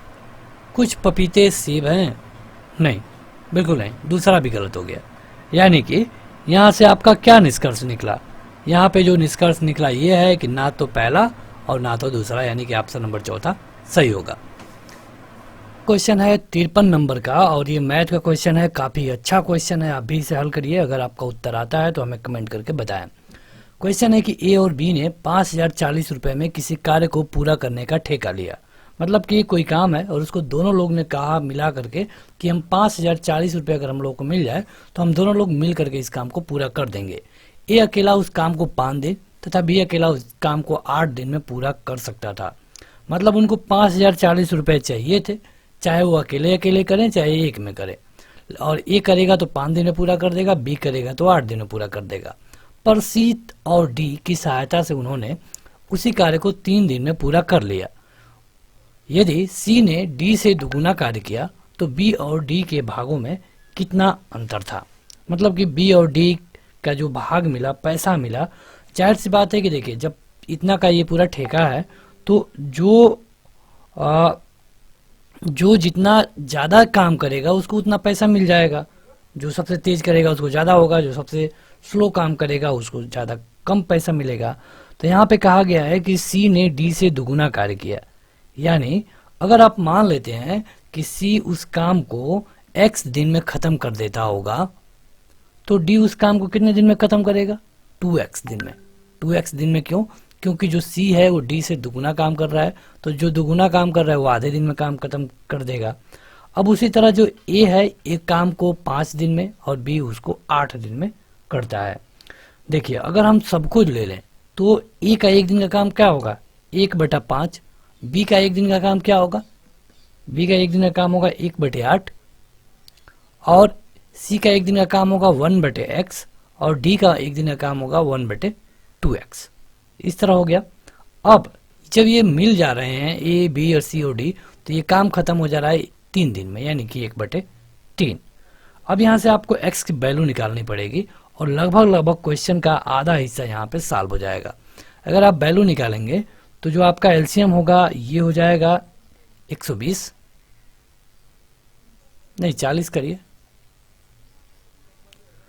40 करिए तो ये हो जाएगा 8 धन 5 धन ये 40x होगा, तो ये सब x हो जाएंगे और ये होगा आपका 40 और ये हो जाएगा 20 बराबर 1/3। अगर आप इसे और अच्छे से हल करेंगे तो यहाँ पे जो आपकी x की वैल्यू आएगी वो 180 आएगा। आप हल करिएगा, x की वैल्यू आ जाएगी 180, यानी कि C उस पूरे काम को 180 दिन में और D इस पूरे काम को 360 दिन में पूरा करता है। अब बात आती है हिस्से की कि मतलब किसको कितना हिस्सा मिलेगा। तो अगर आप हिस्से की बात देखें तो हिस्सा भी उनके काम के अनुसार ही बांटा जाएगा, यानी कि 1/5, 1/8, 1/180 और 1/360। अब आप देखेंगे कि सबको बराबर करना है, तो सबको बराबर करना है तो सब में हम 360 से गुणा कर देंगे। जब इसमें हम 360 से गुणा करेंगे और इसके अलावा इसमें भी 360 से, ताकि मान में कोई अंतर ना आए, 360 से ये 1 हो जाएगा, ये 2 हो जाएगा और ये आपका 8 चौको 32, 8 चौको 32 हो गया और 8 पचे 40 यानी 45 हो जाएगा और ये आपका हो जाएगा 72। यानी अब ये रेशियो हो जाएगा 72, 45, इसके अलावा 2 और 1। अब कह रहा है कि बी का हिस्सा क्या होगा, तो बी का हिस्सा निकालने के लिए बी वाला क्या है? 45 है। चलिए अब यहाँ पे लगाते हैं, बी का हिस्सा है 45 बटे सबको जोड़ देंगे 72, 45, 2, 1, 3 यानी ये 48 हो जाएगा और इसको जोड़ेंगे तो हो जाएगा 120। 120 हो गया गुणे कुल मिला के 5040 रुपए का ठेका था। अब आप इसे हल करेंगे तो जो आपका उत्तर होगा ये होगा 1890 रुपए का। ये हमारा निकला है बी का। इसी तरह सेम हम निकालेंगे डी का, तो डी के लिए हम डी को ऊपर करेंगे यानी 1 को ऊपर करेंगे और ये होगा 120 गुणे 5040, ये आ जाएगा। आप इसे भाग देंगे तो आ जाएगा 42। अब चूंकि अंतर पूछा गया था तो 1890 में से हम 42 को घटा देंगे, यह आपका होगा 1848 और यही आपका उत्तर होगा ऑप्शन नंबर सी। देखिए क्वेश्चन थोड़ा सा बड़ा था। हमने क्या किया कि पहले मान लिया सी x दिन में खत्म करता है, डी 2 गुना काम कर रहा है यानी 2 गुना दिन में करेगा यानी 2x हो गया। सबका जोड़ लिया, x की वैल्यू निकल गई, सबका अनुपात निकाल लिया और बी और डी का अलग अलग निकाल करके माइनस कर दिया। अगला क्वेश्चन है कि मलेशिया का राष्ट्रीय खेल क्या है। जैसे कि हमारे यहाँ की है तो मलेशिया का है बैडमिंटन। अगला है कि ऑपरेटिंग सिस्टम का कार्य क्या होता है। जो ऑपरेटिंग सिस्टम आप पढ़ते हैं कंप्यूटर में, इसका काम क्या होता है। देखिए अगर उपयोगकर्ता प्रोग्राम को स्वीकार करना, तो देखिए ऑपरेटिंग सिस्टम ये काम जरूर करता है। प्रोग्राम का परिणाम उपयोगकर्ता तक पहुंचाना ये भी काम करता है। प्रोग्राम का पालन कंप्यूटर से कराना और ये भी काम करता है, यानी कि सही उत्तर हो जाएगा उपरोक्त सभी। इस क्वेश्चन का ऑप्शन चौथा सही होगा। बढ़ते हैं आगे। अगला क्वेश्चन है आपका चक्रवृद्धि ब्याज से कि किस्त वाला सवाल है कि कोई धनराशि उधार पे ली गई है, इसमें 2 वार्षिक किस्तों में चुकाना है, जहां प्रत्येक किस्त 16,820 रुपए की होगी। यदि लगने वाला ब्याज का दर 16% है तो बताइए कि कुल ब्याज कितना हो गया। देखिए, इसके लिए अगर आपने किस्त वाला फार्मूला पढ़ा हो तो ये बिल्कुल आसान हो जाएगा। किस्त वाला में क्या होता है कि पहले पता करना होता है कि प्रत्येक किस्त कितने की है। तो यहाँ पे हम मान लेंगे प्रत्येक किस्त तो दिया ही है 16,820 रुपये, और यहाँ पे रेट भी दिया है 16% का। अब अगर हम यहाँ पे मूलधन मान ले P, तो P बराबर हो जाएगा 16,820 रुपये बड़ा कोष्टक 100 और 100 प्लस R, R मतलब कि 16 प्लस 100 बटे 100 प्लस R यानी कि 16, और इसका हो जाएगा वर्ग, मतलब ये दूसरे साल का है, और बड़ा कोष्टक बंद। अगर आप इसे हल करेंगे तो 16,820 रुपये, ठीक है, ये हो जाएगा 100 बटे 116, और ये हो जाएगा 100 गुणे 100 बटे 116 गुणे 116, ठीक है। अभी हो जाएगा 16,820 रुपये। अब बस आपको गुणा भाग ही करना होगा, तो आप इसे गुणा भाग कर लीजिएगा। जो आपका उत्तर आएगा ये आएगा 27,000 रुपये, ठीक है। अब ये 27,000 रुपये आपका आ गया मूलधन। अब चूंकि ये पैसा किस्तों के माध्यम से देना है और पहली किस्त है 16,820 रुपये की, तो इस कंडीशन में जब 16,820 रुपये हमें एक किस्त में देना है तो 2 किस्त में कितना देना होगा। 16,820 में हम 2 का गुणा कर देंगे और यह आ जाएगा 33,640 रुपये। देखिए, मूलधन था 27,000 रुपये, लेकिन देना पड़ा 33,640 रुपये। कितना अधिक देना पड़ा, तो 33,640 में से अगर आप 2700 को माइनस कर दें तो ये आपको पता चल जाएगा, और ये देना पड़ा 6,640 रुपये, और यही आपका उत्तर होगा, ऑप्शन नंबर चौथा। अगला क्वेश्चन है 57 नंबर की, एक बर्तन में रखे अम्ल और पानी के घोल में अम्ल 38% है, मतलब कि एक बर्तन में पानी और एसिड दोनों को मिला के रखा गया है, उस लिक्विड में अम्ल 38% है। बोतल में से 5 लीटर घोल निकाल करके उसमें उतना ही पानी मिला दिया जाता है। यदि बर्तन में 28.5% अम्ल है तो आरंभ में उसमें कुल कितना घोल था, ठीक है। तो क्वेश्चन आप अपने हिसाब से भी एक बार पढ़ लीजिए। यहाँ पे देखिए, सबसे जो जरूरी चीज़ है, यहाँ पे कह रहा है कि शुरू में जो घोल है इसकी मात्रा नहीं दी गई है, तो हम मान लेंगे कि शुरू में x लीटर उसमें टोटल है। जब x लीटर है तो इसमें 38% एसिड है, तो x का 38% यानी कि 38 बटे 100 यानी कि 38 x बटे 100, ये इतना हो गया उसमें अम्ल। अब बर्तन में 5 लीटर घोल में ये अम्ल कितना होगा, क्योंकि 5 लीटर निकाला गया है, तो जब 5 लीटर में आप देखेंगे तो 5 लीटर का कितना 38%, यानी कि इसे हम लिख सकते हैं 19/10, क्योंकि ये 20 ये 50 होगा और 5 से कट जाएगा तो 10 बचेगा, ये हो गया 19/10। अब देखेंगे कि क्वेश्चन में ये कहा गया था कि जो पूरा अम्ल है इसमें से अगर इस भाग को निकाल दिया जाता है तो ये बचे हुए अम्ल के बराबर होता है, यानी कि अब ये इतना अम्ल बच रहा है, तो इतना बच रहा है तो ये हो जाएगा 28.5/100 गुणे x। अब इसे आप हल करेंगे तो यहाँ पे आपका x की वैल्यू आ जाएगा और यही होगा 20 लीटर। देखिए, यहाँ पे अगर हम सबको अच्छे से हल कराते गए तो ये वीडियो 2 घंटे से ऊपर की हो जाएगी, इसलिए ज़रूरी है कि आपको बस तरीका सीखना है कि इस तरह के प्रश्नों को कैसे हल करें। अगला है कि यदि एक दर्पण को MN रेखा पर रखा गया है तो बताइए कि कौन सी आकृति प्रश्न की सही प्रतिबिंब होगी। मतलब यहाँ पे रख दिया गया है दर्पण, अब आपको बताना है कि इसका फोटो ये कौन सा बनेगा। काफ़ी आसान क्वेश्चन है। जाहिर सी बात है, जब दर्पण यहाँ रखा गया है तो जो बिल्कुल इधर दिख रहा होगा ना, ये अब बिल्कुल इधर दिखेगा, मतलब जो बिल्कुल लेफ्ट में होगा बिल्कुल राइट में। तो बिल्कुल लेफ्ट में क्या दिख रहा है, ये कोण। जाहिर सी बात है कि वो इस तरह कोण दिखेगा। अब कोण देख लीजिए किसमें सही है बीच में, तो इसमें कोण नहीं है, ये नहीं होगा, इसमें बीच में कोण नहीं है, ये नहीं होगा। अब हमारे पास केवल दो ऑप्शन है, दूसरा और चौथा इसमें से ही सही हो सकता है। अब चूंकि दर्पण को यहाँ रखा गया है साइड में, तो जो ऊपर वाला फिगर होगा ये ऊपर ही दिखेगा। अगर ये दर्पण नीचे रखा गया होता तो ऊपर वाला नीचे दिखता। तो अब देखिए कि ये इस तरह का आयत किस में ऊपर ही है। तो अगर आप इसमें देखेंगे तो इसमें ऊपर है, लेकिन इसमें नीचे है, यानी कि ये गलत हो गया। और जब तीन गलत हो गए तो बस एक ही सही है और आपका दूसरा वाला सही हो जाएगा। कितना आसानी से हो गया। पहले हमने क्या किया, देखिए पहले हम क्या किए हैं कि हम देखे हैं कि जब यहाँ पे लगाया गया है यहाँ पे, तो जाहिर सी बात है कि जो बायां वाला होगा बिल्कुल दाएं में दिखेगा। यानी कि जो यहाँ पे कोण आपको दिख रहा है ये बीच में, इधर देखना होगा किसमें कोण है, तो इसमें नहीं है, इसमें है, इसमें नहीं है तो ऊपर है, और इसमें बीच में है। तो यानी कि अब आपका बस दो ही सही हो सकता है, दो या फिर चार, क्योंकि एक और तीन तो गलत हो गया। अब इसमें ये जो ऊपर है ये ऊपर ही रहेगा, क्योंकि दर्पण इधर लगा है। तो ऊपर एक आयत है और इसमें ऊपर एक आयत है, इसमें नीचे है, यानी ये भी गलत, केवल आपका दूसरा नंबर सही होगा। अगला है कि अल्जीरिया की मुद्रा क्या है। अल्जीरिया की मुद्रा है दिनार। अल्जीरिया की मुद्रा है दिनार।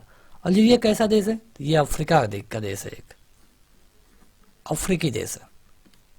निम्न में से किसके द्वारा स्वदेशी स्पेस सूट का विकास किया गया है। स्वदेशी स्पेस सूट जिसको पहन के स्पेस में जाया जाता है, ये किया गया है विक्रम साराभाई अंतरिक्ष केंद्र के द्वारा।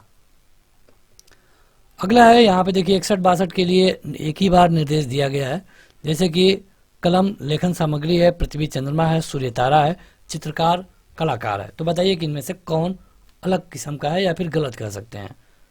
देखिए कलम एक लेखन सामग्री है, बिल्कुल सही है। पृथ्वी एक चंद्रमा है, बिल्कुल गलत है। सूर्य एक तारा है, बिल्कुल सही है। चित्रकार एक कलाकार है, बिल्कुल सही है। यानी कौन गलत हुआ, तो केवल ऑप्शन नंबर बी, और क्वेश्चन के हिसाब से जो अलग होगा वही सही होगा, यानी कि ऑप्शन नंबर बी सही होगा। 62वां देखिए, ये 16-32, इसमें कह रहा है कि बताइए कौन अलग है। तो ये आप भी हल करिए। 16 दूना के 32, 19 दूना के 38, 23 दूना के 46 और 21 दूना 42 होना चाहिए, लेकिन इसने 40 लिख दिया है और यही अलग है, यानी कि ये आपका ये तीसरा वाला सही होगा। यहाँ तक किसी को कोई दिक्कत, बढ़ते हैं आगे। देखिए अगर आप चाहते हैं इस तरह का टेस्ट देना खुद ही या फिर सारी स्टडी मटेरियल को एक जगह पाना, तो आपको ऐप डाउनलोड करना होगा, लिंक वीडियो के डिस्क्रिप्शन में मिल जाएगा। अब देखिए यहाँ पे जो 63वां क्वेश्चन है ये एक पाई चार्ट से क्वेश्चन है। कई सारे लोग हैं जिनको पाई चार्ट में बड़े प्रॉब्लम होते हैं, लेकिन ये एकदम बिल्कुल आसान वाला क्वेश्चन है पाई चार्ट का। यहाँ पे देखिए कह रहा है कि रवि के द्वारा जो भी अंक पाए गए हैं उसको दिखाया गया है। रसायन में 23%, गणित में 28%, कंप्यूटर विज्ञान में 21%, फिजिक्स में 28%। यदि उसने गणित में कुल मिला के 80 अंक पाए हो तो बताइए कि रसायन में उसको कितने अंक मिले होंगे। यानी कि मान लीजिए कि रवि के पास कुल अंक x थे, तो x का ये कितना पाया है गणित में 28%, यानी कि 28/100। लेकिन क्वेश्चन में तो कह दिया है कि ये 80 पाया है, यानी कि इसको बराबर कर देंगे 80 के। अब आप यहाँ से आपको x की वैल्यू मिल जाएगी 100 × 80/28, यानी कि आप कटा सकते हैं 4 से, और 4 से होगा 25 और ये हो जाएगा 7, यानी कि ये होगा 2000/7। अब जब 2007 हो गया तो कह रहा है कि रवि का रसायन शास्त्र में बताइए। अब 2000/7 का रसायन शास्त्र में कितना है 23%, 23%, तो 23/100, और ये आपका हो गया 2 0 से 2 0 कैंसिल, ये हो गया 460/7, यानी कि ये लगभग 68 के बराबर होगा, यानी कि इसमें आपका ऑप्शन नंबर डी सही होगा। तो बिल्कुल आसान क्वेश्चन था। अगला है कि नासा का महत्वाकांक्षी यान ओरियस रेक्स ये लगभग 2 वर्ष बाद किस क्षुद्र ग्रह पे पहुंचा है। 2 वर्ष लग गए इसको पहुंचने में और ये पहुंचा था बेन्यू पर। मार्च 2019 में इसरो द्वारा प्रस्तावित इमीसैट उपग्रह किस तरह का था। देखिए इस तरह क्वेश्चन पूछे जाते हैं। अगर आप 20 में एग्जाम दे रहे हैं और आपसे अगर करंट अफेयर पूछा जाए तो 19 का भी पूछा जा सकता है, तो उसी तरह ये क्वेश्चन पूछा गया है और ये था एक संचार उपग्रह। यहाँ पे देखिए एक डाटा तालिका दी गई है और इसी के आधार पे आपका ये जो नीचे क्वेश्चन है इसी का उत्तर देना है। यहाँ पे देखिए, यहाँ पे है कि स्टॉक का मात्रा दिया है, औसत लागत दी गई है, जैसे कि मोबाइल फ़ोन का, कैमरा का, टीवी का, रेफ्रिजरेटर का, एसी का। अब यहाँ पे पूछा गया कि कुल स्टॉक का मूल्य कितना था। ठीक है, अब देखिए यहाँ पे कह रहा है कि स्टॉक का कुल मूल्य बताइए। तो पहले आप देखिए कि कौन कितना था, जैसे कि 70 मात्रा थी, लागत था 9,000 रुपये की। 70 मात्रा था इसका कैमरा का, लागत थी 9,000 रुपये की। टीवी का 82 था, इसकी लागत थी 49,000 रुपये की। ये 88 था 49,000 रुपये की। और ये 37 था 27,000 रुपये की। ठीक है, अब सबको कैलकुलेट करिए और जोड़ लीजिए, यही आपका उत्तर होगा। जब आप इसको हल करेंगे तो जो आपका उत्तर आएगा ये आएगा 105 लाख, लगभग 105 लाख। बेहद आसान क्वेश्चन था। अगला है कि 7200 के मूलधन पर 9 महीने के लिए 50/3% के सालाना दर पर साधारण ब्याज कितना होगा। मतलब कि 7200 मूलधन है, 9 महीने के लिए दिया जा रहा है, जो रेट है ये है 50/3 और ये सालाना लगेगा। आप बता दीजिए कि यहाँ पे कितना लगेगा साधारण ब्याज। साधारण ब्याज के लिए फार्मूला होता है मूलधन गुणे दर गुणे समय बटे 100। यहाँ पे मूलधन कितना है 7200, दर कितना है 50/3 और समय कितना है 9 महीने और सालाना जोड़ना है, यानी कि 9 को आप साल में बदल देंगे तो 9/12 हो जाएगा और फार्मूला में 100 होता है, 100 होता है ना। अब आप इसे हल करिए, 2 जीरो से 2 जीरो कैंसिल, 3 से 3 बार में ये कट गया और 12 6 72 हो गया, यानी कि ये हो गया 300 और 3 तिले के 900, यानी कि आपका उत्तर होगा 900 रुपये। आसान क्वेश्चन था, बिल्कुल आसान क्वेश्चन था। अब देखिए इस क्वेश्चन का उत्तर सभी लोग कमेंट करके बताएंगे। इसके लिए हम आपको 1 मिनट का समय दे रहे हैं। नीचे दिए गए आकृति में कुल कितने त्रिभुज हैं, कितने त्रिभुज हैं काउंट करिए, आपका जो भी फार्मूला हो, जो भी तरीका हो उससे, और हमें कमेंट करके बताइए। यहाँ पे हम रुकेंगे 1 मिनट। उन लोगों को बता दें कि ये वीडियो रेलवे और रेलवे के ग्रुप डी और एनटीपीसी के लिए है। अगर आप प्रैक्टिस करना चाहते हैं तो इस तरह की ढेर सारी वीडियो ऑलरेडी अपलोड है। ऐप डाउनलोड कर लीजिए और इस चैनल को सब्सक्राइब भी कर लीजिए।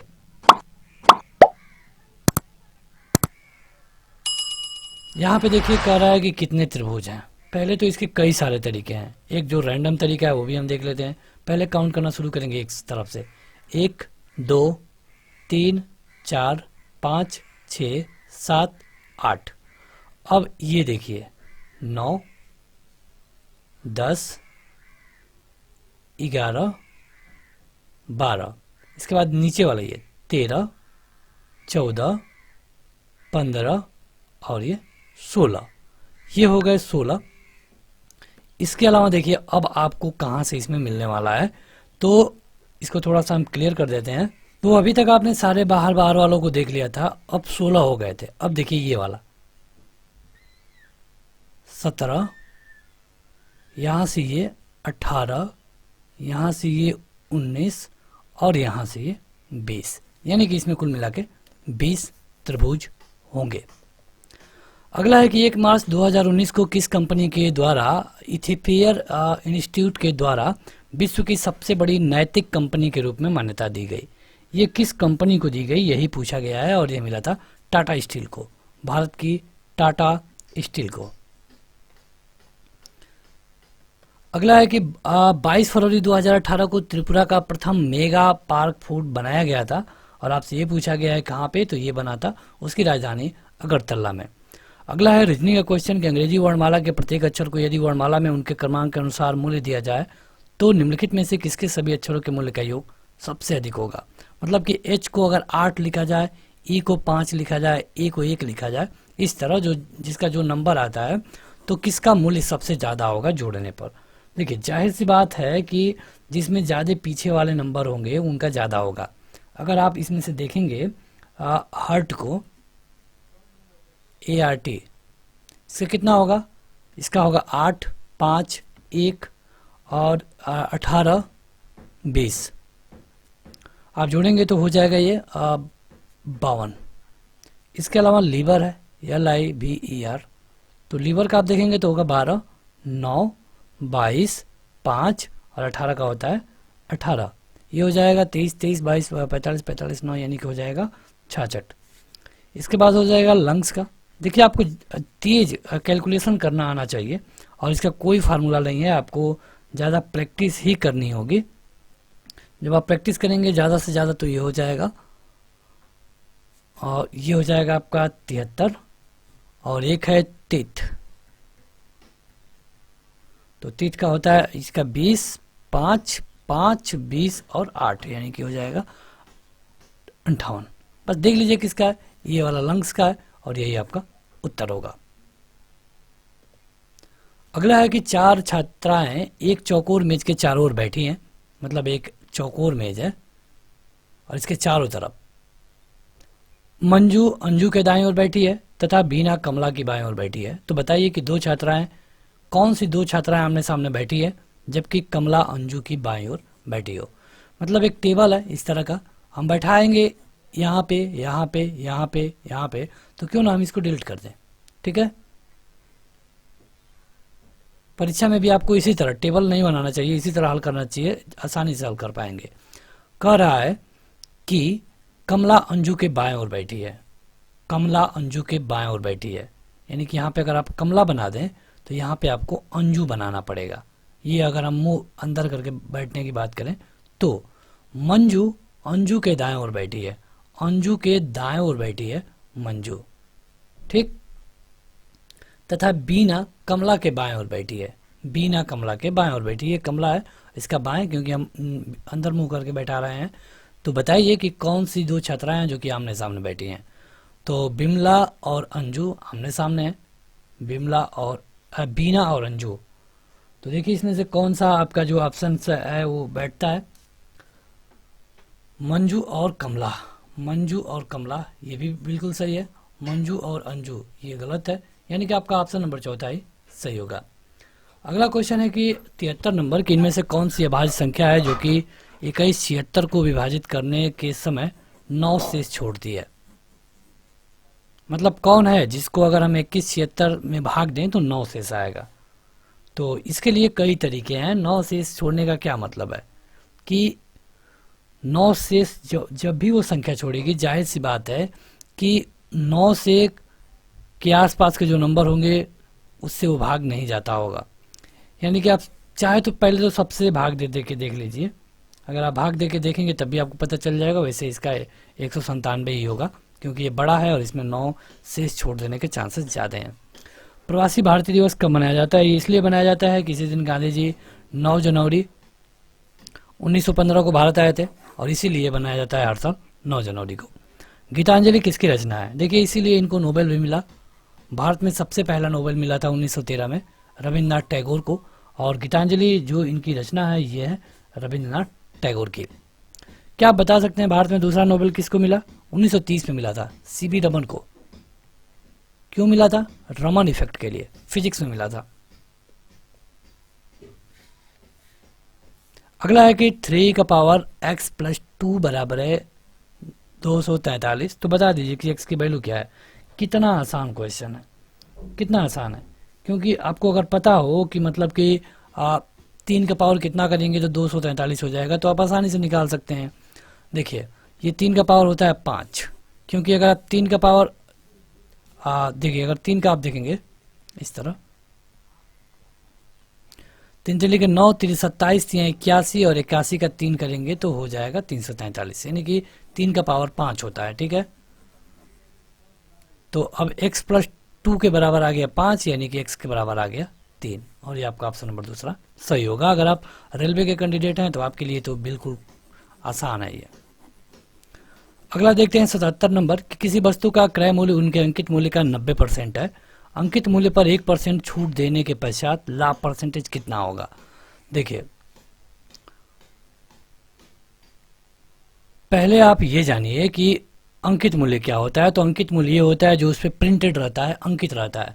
मान लीजिए कि वो वस्तु पे 100 रुपये लिखा गया है, तो कह रहा है कि उसका जो क्रय मूल्य होगा उसका 90% होगा, यानी कि 90 रुपये में दुकानदार खरीदा है और 100 रुपये में बेचने के लिए उस पर लिख दिया है। अब कह रहा है कि इस अंकित मूल्य पर 1% की छूट दी गई, इस पर 1% की छूट दी गई, इस पे यानी कि अब ये 100 रुपये पे नहीं बेच करके 99 रुपये पे बेचा जाएगा। खरीदा गया था 90 रुपये का, बेचा जाएगा 99 रुपये का, तो कितना परसेंट लाभ हुआ? लाभ निकालने के लिए 99 में से 90 घटा के 90 से भाग देके गुणे 100 कर देंगे, तो यहाँ पे हो जाएगा 9/10 गुणे 9 गुणे 100। इससे आप इसको कटा सकते हैं, इससे आप इसको कटा सकते हैं, सही उत्तर होगा 10%, ऑप्शन नंबर सी। तो इस तरह आप लगाएंगे तो आसानी से लगा पाएंगे। हमने मैथ की ढेर सारी वीडियो इस तरह की बनाई हुई है, आप जाके उन्हें देखिए। एक 18 सेंटीमीटर के ठोस घन से यदि 3 सेंटीमीटर के छोटे छोटे घन बनाए जाएं तो कुल कितने घन बनेंगे? इसका एक फार्मूला होता है, छोटे घनों की संख्या बराबर है, पूरा होता है कि बड़े घन का आयतन बराबर है छोटे घन का आयतन। अब बड़ा घन क्या है? 18 सेंटीमीटर है, तो आयतन बराबर 18 गुणे 18 गुणे 18। छोटा घन का आयतन क्या है? 3 सेंटीमीटर है, 3 गुणे 3 गुणे 3। 3 तिली के 9, 9 दूना 18 और 3 छक 18, 6 दूना के 12 और 12 का गुणा हो जाएगा 18 में, और ये आपका उत्तर होगा 216। यानी कि 216 घन बनाए जा सकते हैं। तो इसके लिए तो आपका ये फार्मूला है, आप उसी से आसानी से लगा सकते हैं। बढ़ते हैं आगे। तो अगला है कि जीव विज्ञान का पिता, फादर ऑफ बायोलॉजी किसको कहा जाता है? तो फादर ऑफ बायोलॉजी कहा जाता है अरस्तु को। प्रकाश संश्लेषण होता है कहाँ पे? प्रकाश संश्लेषण किस में होता है? क्या कौकों में होता है? नहीं, परजीवों में नहीं होता है, जंतुओं में भी नहीं होता है, ये होता है केवल और केवल हरे पौधों में। तो अगला क्वेश्चन है 81 नंबर का कि एक पासा के 4 फिगर आपको दिए गए हैं, आपको बताना है कि 2 के उल्टा क्या होगा। इस तरह के सवाल को हल करने के लिए आपको हमेशा उस तरह के फिगर का प्रयोग करना चाहिए जिसमें 2 नंबर सेम हो। यानी कि इसमें अगर आप देखेंगे तो 3 4 है, इसमें भी 3 4 है। तो एक तो ये तरीका है कि 3 4 से कैंसिल हो गया तो आपका 2 का उल्टा हो जाएगा 5, यानी कि 5 इस तरह बता सकते हैं। अगर इस तरह आपको समझ में नहीं आता है, इसका उत्तर 5 होगा ही होगा। अगर आपको इस तरह समझ में नहीं आता है तो इस खाने को लीजिए,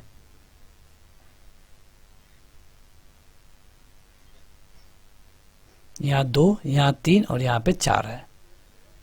यहाँ पे हम दूसरे खाने को लेते हैं,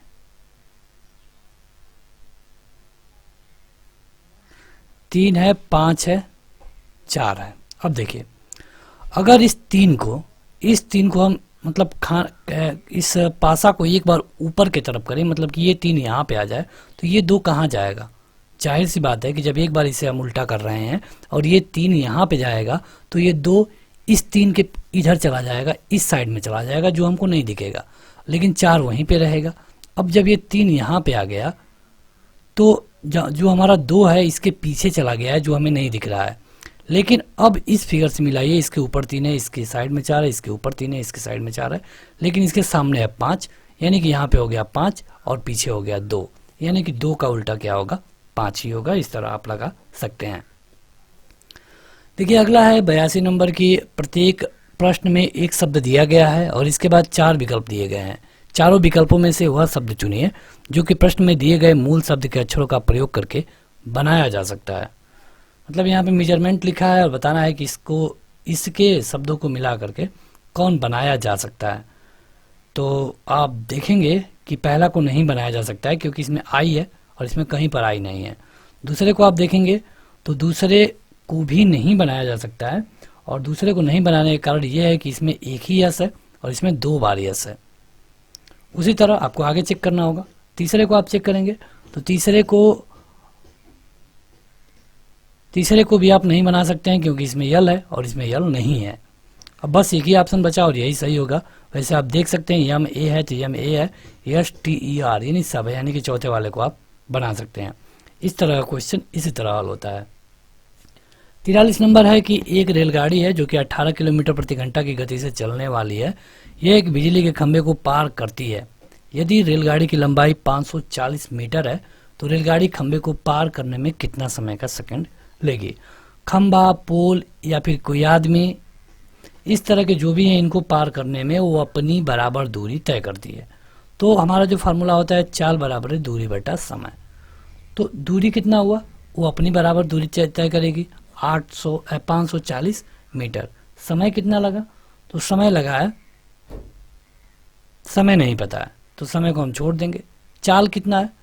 18 मीटर 18 किलोमीटर प्रति घंटा। किलोमीटर प्रति घंटा को हम मीटर प्रति घंटा सेकंड में बदलेंगे तो 5/18 से गुणा कर देंगे, इससे ये कैंसिल हो गया। टी का मान निकालेंगे तो 540/5 हो जाएगा और ये हो जाएगा 108 सेकंड। Option number 3। अगला है कि गतिशील विद्युत आवेश पैदा कौन करता है। जो गतिशील विद्युत आवेश है ये पैदा करता है कोई भी मैग्नेटिक एरिया, जो भी चुंबकीय क्षेत्र होगा ये गतिशील विद्युत आवेश पैदा करेगा। हाइड्रोजन स्पेक्ट्रम की व्याख्या सबसे पहले किसने की थी? हाइड्रोजन स्पेक्ट्रम की व्याख्या सबसे पहले डाल्टन ने नहीं किया था, श्रोडिंगर ने नहीं किया था, ये किया था निल्स बोर ने। 86 नंबर है कि वह छोटी छोटी संख्या कौन होगी जिसे 5, 6, 8, 9, 12 से भाग देने पर प्रत्येक दशा में एक शेष बचे, परंतु 13 से भाग देने पर पूर्णतया विभक्त हो जाए। देखिए इस तरह के क्वेश्चन हम ऑलरेडी आपको करा चुके हैं, फिर भी यहाँ पे हम करा देते हैं। सबसे पहले आपको 5, 6, 8, 9 तथा 12 इसका एलसीएम निकालना पड़ेगा, जो कि होगा 360। आप निकालिएगा, हाँ 360 ही होगा। जब ये 360 आ गया यानी कि अभिष्ट संख्या होगी 360 के प्लस 1। क्यों 1? क्योंकि 1 शेष बच रहा था। अब इसको हमें 13 का गुणज बनाना है। तो 13 का इसको गुणज बनाने के लिए हम क्या करेंगे कि के की वैल्यू क्या रखें कि ये 13 से कट जाए। 1 रख के देखेंगे नहीं कटेगा, 2 रख के देखेंगे नहीं कटेगा, 3 रख के देखेंगे नहीं कटेगा। अगर के की वैल्यू आप 2 रख के देखिए, ये हो जाएगा 720, 721। 13 से कटाइए, 13 से नहीं कटेगा। इसी तरह आपको 1, 2, 3, 4 की जगह पे 1, 2, 3, 4, 5, 6 रख के देखना है और ये आपका सही उत्तर होगा 10 पे। 10 आप करेंगे तो ये हो जाएगा 3600 प्लस 1, यानी कि ये 3601 जो कि 13 से कैंसिल हो जाता है, यानी कि वो अभिष्ट संख्या कितनी होगी 3601। Option number 4। आप चाहे तो इसे विकल्प से लगा सकते थे। 1 रख के देखेंगे ये आ गया, 2 पे ये आ गया, 3 पे ये आ गया। अब 4, 5, 6, 7, 8, 9 को मत चेक करिए क्योंकि कोई ऑप्शन ही नहीं है, सीधे 10 को चेक करेंगे और आपका उत्तर आ जाएगा। अगला है कि 10 संख्याओं का औसत 7 है, प्रत्येक संख्या को 12 से गुणा कर दें तो नई संख्याओं का औसत क्या होगा।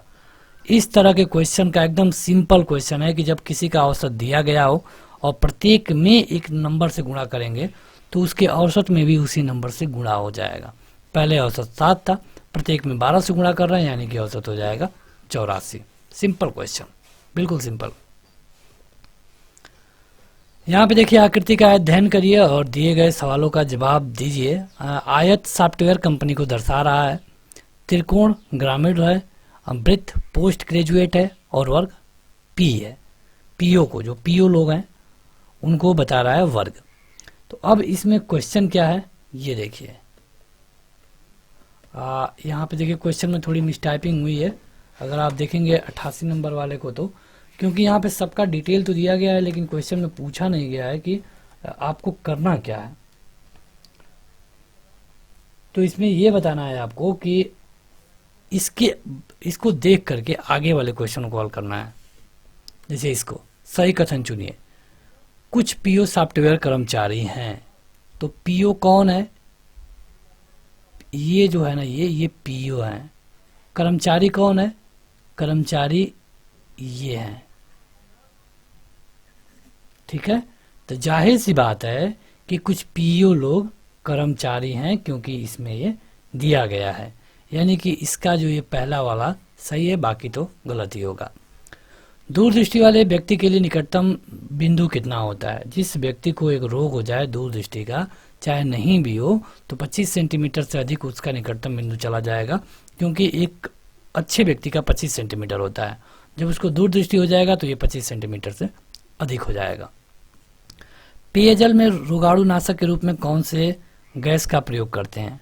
पेयजल में रोगाणुनाशक के रूप में हम प्रयोग करते हैं क्लोरीन का।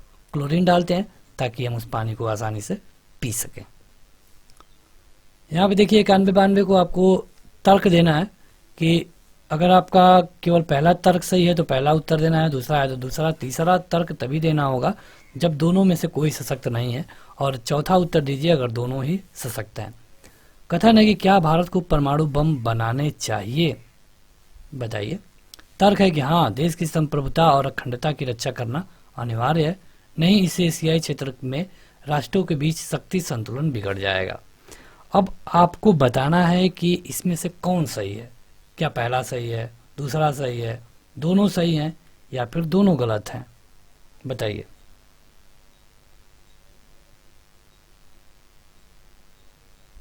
देखिए, एक चीज समझिए कि क्या अगर भारत परमाणु बम नहीं बनाएगा तो भारत को छोड़ करके जो एशियाई देश हैं, पाकिस्तान है, बांग्लादेश है, चाइना है, ये भी परमाणु बम नहीं बनाएंगे, या फिर ये जो परमाणु बम बना चुके हैं पहले से, ये ज़्यादा पावरफुल थे तो ये लोग पहले ही बना लिया है।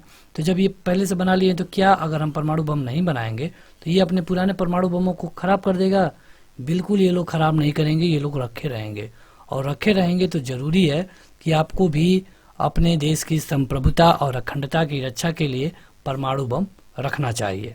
इससे संतुलन उंतुलन कुछ नहीं बिगड़ेगा, क्योंकि देखिए जो देश पहले से ज़्यादा पावरफुल थे वो पहले ही बना लिए हैं, और अब हम जाके अगर नया रूल लगा दें कि 2020 में कोई भी परमाणु बम नहीं बनाएगा, तो जो पहले से बनाए रखे हैं कभी युद्ध होगा तब तो वो हमको आसानी से हम पे हमला कर सकते हैं और हम पालन करेंगे रूल का।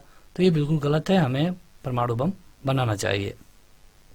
क्या भारत में सरकारी कर्मचारी के हड़ताल पर जाने पर पूर्ण प्रतिबंध लगाया जाना चाहिए? क्या पूर्ण प्रतिबंध लगा देना चाहिए? तर्क है कि हाँ, यही कर्मचारियों को अनुशासित रखने का एकमात्र तरीका है, नहीं इससे नागरिक अपने लोकतंत्र अधिकारों से वंचित रह जाएंगे। देखिए, कानून में एक चीज है कि कहीं पर भी आप इकट्ठा हो सकते हैं बिना किसी शस्त्र के, और अगर परमिशन की ज़रूरत है तो आपको वहाँ पर परमिशन भी लेनी पड़ती है। हालांकि ये हर जगह नहीं है, कुछ जोन है जहाँ पे परमिशन लेना पड़ता है। तो क्या आप इनको पूरी तरह से कह देंगे कि आपको हड़ताल पे नहीं जाना है, और ऐसा करने से आपको लग रहा है कि कर्मचारी अनुशासित रहेंगे? तो ऐसा बिल्कुल नहीं है। जो नागरिकों को संविधान से अधिकार मिला है उसे आप नहीं रोक सकते हैं, यानी कि आपका दूसरा वाला ऑप्शन सही होगा। तो अगला क्वेश्चन है 93 नंबर का कि दो अंकों की एक संख्या है, उसके अंकों का योग से k गुनी है। मतलब कि मान लीजिए कि वो संख्या 93 है तो ये k गुनी है उस अंकों को अगर हम जोड़ दें, तो इस तरह की कुछ कंडीशंस है। ठीक है, तो हम इस तरह के सवाल को हल करने के लिए मान लेंगे कि दहाई का अंक x है, इकाई का अंक y है।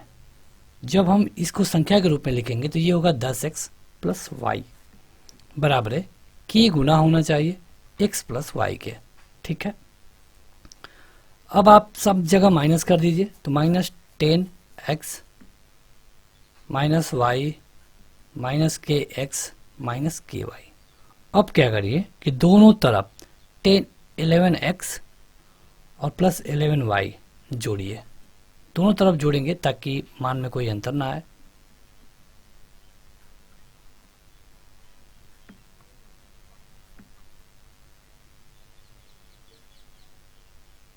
ठीक है, अब इसमें से ये घट जाएगा, बचेगा x, इसमें से ये घट जाएगा, बचेगा 10y। इधर आप जाएंगे तो ये हो जाएगा 11 माइनस k, इसे आप हल करिएगा और हो जाएगा x प्लस वाई। अब देखिए, अब यहाँ पे हल करने से आपको क्या पता चला कि जो आपका उत्तर होगा ये 11 माइनस k गुना होगा, यानी कि आपका ऑप्शन नंबर सी सही होगा। कब लग गया आपको पता भी नहीं चला होगा। तो इस तरह के जो खास क्वेश्चन होते हैं उन पे आपको प्रैक्टिस करने की ज़रूरत होती है, तो आप इस तरह लगा सकते हैं। अगला है कि गैसों के गति सिद्धांत के अनुसार परम शून्य ताप पर गैस अणु क्या करते हैं, ये बताइए। देखिए, अगर हम बात करें परम शून्य ताप पे तो शून्य हो जाते हैं, मतलब कि रुक जाते हैं, गति को रोक देते हैं। चौथा नंबर का ऑप्शन सही होगा। प्रति ग्राम ईंधन द्वारा मोचित ऊर्जा की दृष्टि से निम्न में से सर्वोत्तम ईंधन कौन सा है? अगर आप प्रति ग्राम की देखें, मतलब कि कौन है जो कि कम रहेगा तभी भी ज़्यादा ऊर्जा देगा, यह है हाइड्रोजन। भविष्य का ईंधन कहा जाता है इसको, कि भविष्य में जब पेट्रोल डीजल कुछ नहीं बचेगा तो हाइड्रोजन थोड़ा भी रहेगा तो बहुत काम चलाएगा। अगला है कि साइन 2 थीटा बराबर 1/2 कास 75 माइनस थीटा का मान क्या होगा? बड़ा आसान क्वेश्चन है, तो आप खुद भी इसे हल करिए।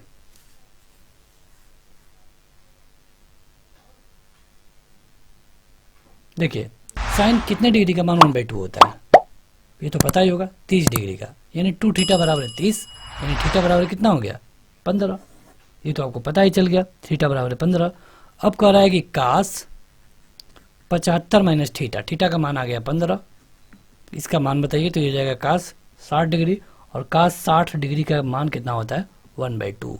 ये आपका उत्तर होगा ऑप्शन नंबर पहला। कोई दिक्कत कहीं पर भी, कहीं पर नहीं। कुछ उपयोगकर्ता प्रेषक हैं, कुछ उपयोगकर्ता मशीन है, तो बताइए कि इनमें से कौन सही है। ये उपयोगकर्ता हैं, सभी उपयोगकर्ता प्रेषक हैं, और कुछ उपयोगकर्ता मशीन है, इस तरह, ठीक है। कुछ प्रेषक मशीन है, कुछ प्रेषक मशीन है, बिल्कुल है। सभी प्रेषक मशीन है, नहीं, केवल पहला वाला सही होगा। यानी कि 98 का आपका जो उत्तर होगा ये केवल पहला वाला होगा। ये एक बहुत बड़ा चैप्टर है, अगर आपका चैप्टर क्लियर नहीं होगा तो आपको एक क्वेश्चन में हम नहीं समझा सकते हैं। यहाँ पे फिगर हमने दे दिया है, ये सॉलिलिज्म होता है, आप रीजनिंग में आपने जरूर पढ़ा होगा अगर आप रेलवे का एग्जाम देने जा रहे हैं तो देखिए, देखते हैं 97 नंबर को। यहाँ पे एक दिया गया है और यहाँ पे जो पूछा गया है कह रहा है कि ECD इसका मान बताइए, ठीक है। इसमें AB यानी कि ये और CD ये समानांतर है। जब समानांतर है तो इसको हम थोड़ा सा इधर बढ़ा लेते हैं और इसको हम थोड़ा सा इधर बढ़ा लेते हैं, इस तरह का हम बना लेंगे। अब ये देखिए, ये कोण बन गया यल, ठीक है। अगर इसको थोड़ा सा हम इधर बढ़ा लें तो ये हो गया यम। अब इसमें कह रहा है कि BAF मतलब ये कोण है, ये है 98 डिग्री का, यानी कि F, L और K ये भी 98 डिग्री का होगा। अब ये हो गया 144 डिग्री का, तो इसको निकालने के लिए आपको 180 में से घटाना पड़ेगा, यानी कि ये हो जाएगा 36। जब ये 98 डिग्री का था तो इसको निकालने के लिए आपको 180 में से घटाना पड़ेगा, यानी 180 में से 98 घटा देंगे तो हो जाएगा 92, एल का हो जाएगा 92। सी का कितना होगा, तो केवल आप सी का निकालेंगे तो 180 में से घटाना पड़ेगा आपको 36 प्लस 82 को, और ये हो जाएगा 180 माइनस 118 बराबर 62, और यही आपका उत्तर होगा 62 डिग्री। अगला है कि अमोनिया का वह एक गुण कौन सा है, बताइए इनमें से अमोनिया का। देखिए, हमने 98 नंबर वाले को पीछे करा दिया था, तो आप 97 से सीधे 99 देख रहे होंगे। देखिए, ये 98 नंबर है। अमोनिया का गुण पूछा है, तो अमोनिया देखिए इसके जलीय विलयन में लाल लिटमस नीला हो जाता है, ये बात की जा रही है अमोनिया यानी कि NH3 के। 100वां नंबर का है कि निम्नलिखित में से किसकी रचना मुल्कराज आनंद ने की थी, तो मुल्कराज आनंद ने एक रचना की थी, 1939 में यह प्रकाशित हुआ और इसका नाम था द विलेज। तो बस आज के इस वीडियो में इतना ही। वीडियो को लाइक करने के साथ ऐप को जरूर डाउनलोड करें, लिंक वीडियो के डिस्क्रिप्शन में और पहले कमेंट बॉक्स में मिल जाएगा। आज के इस वीडियो में इतना ही, थैंक यू।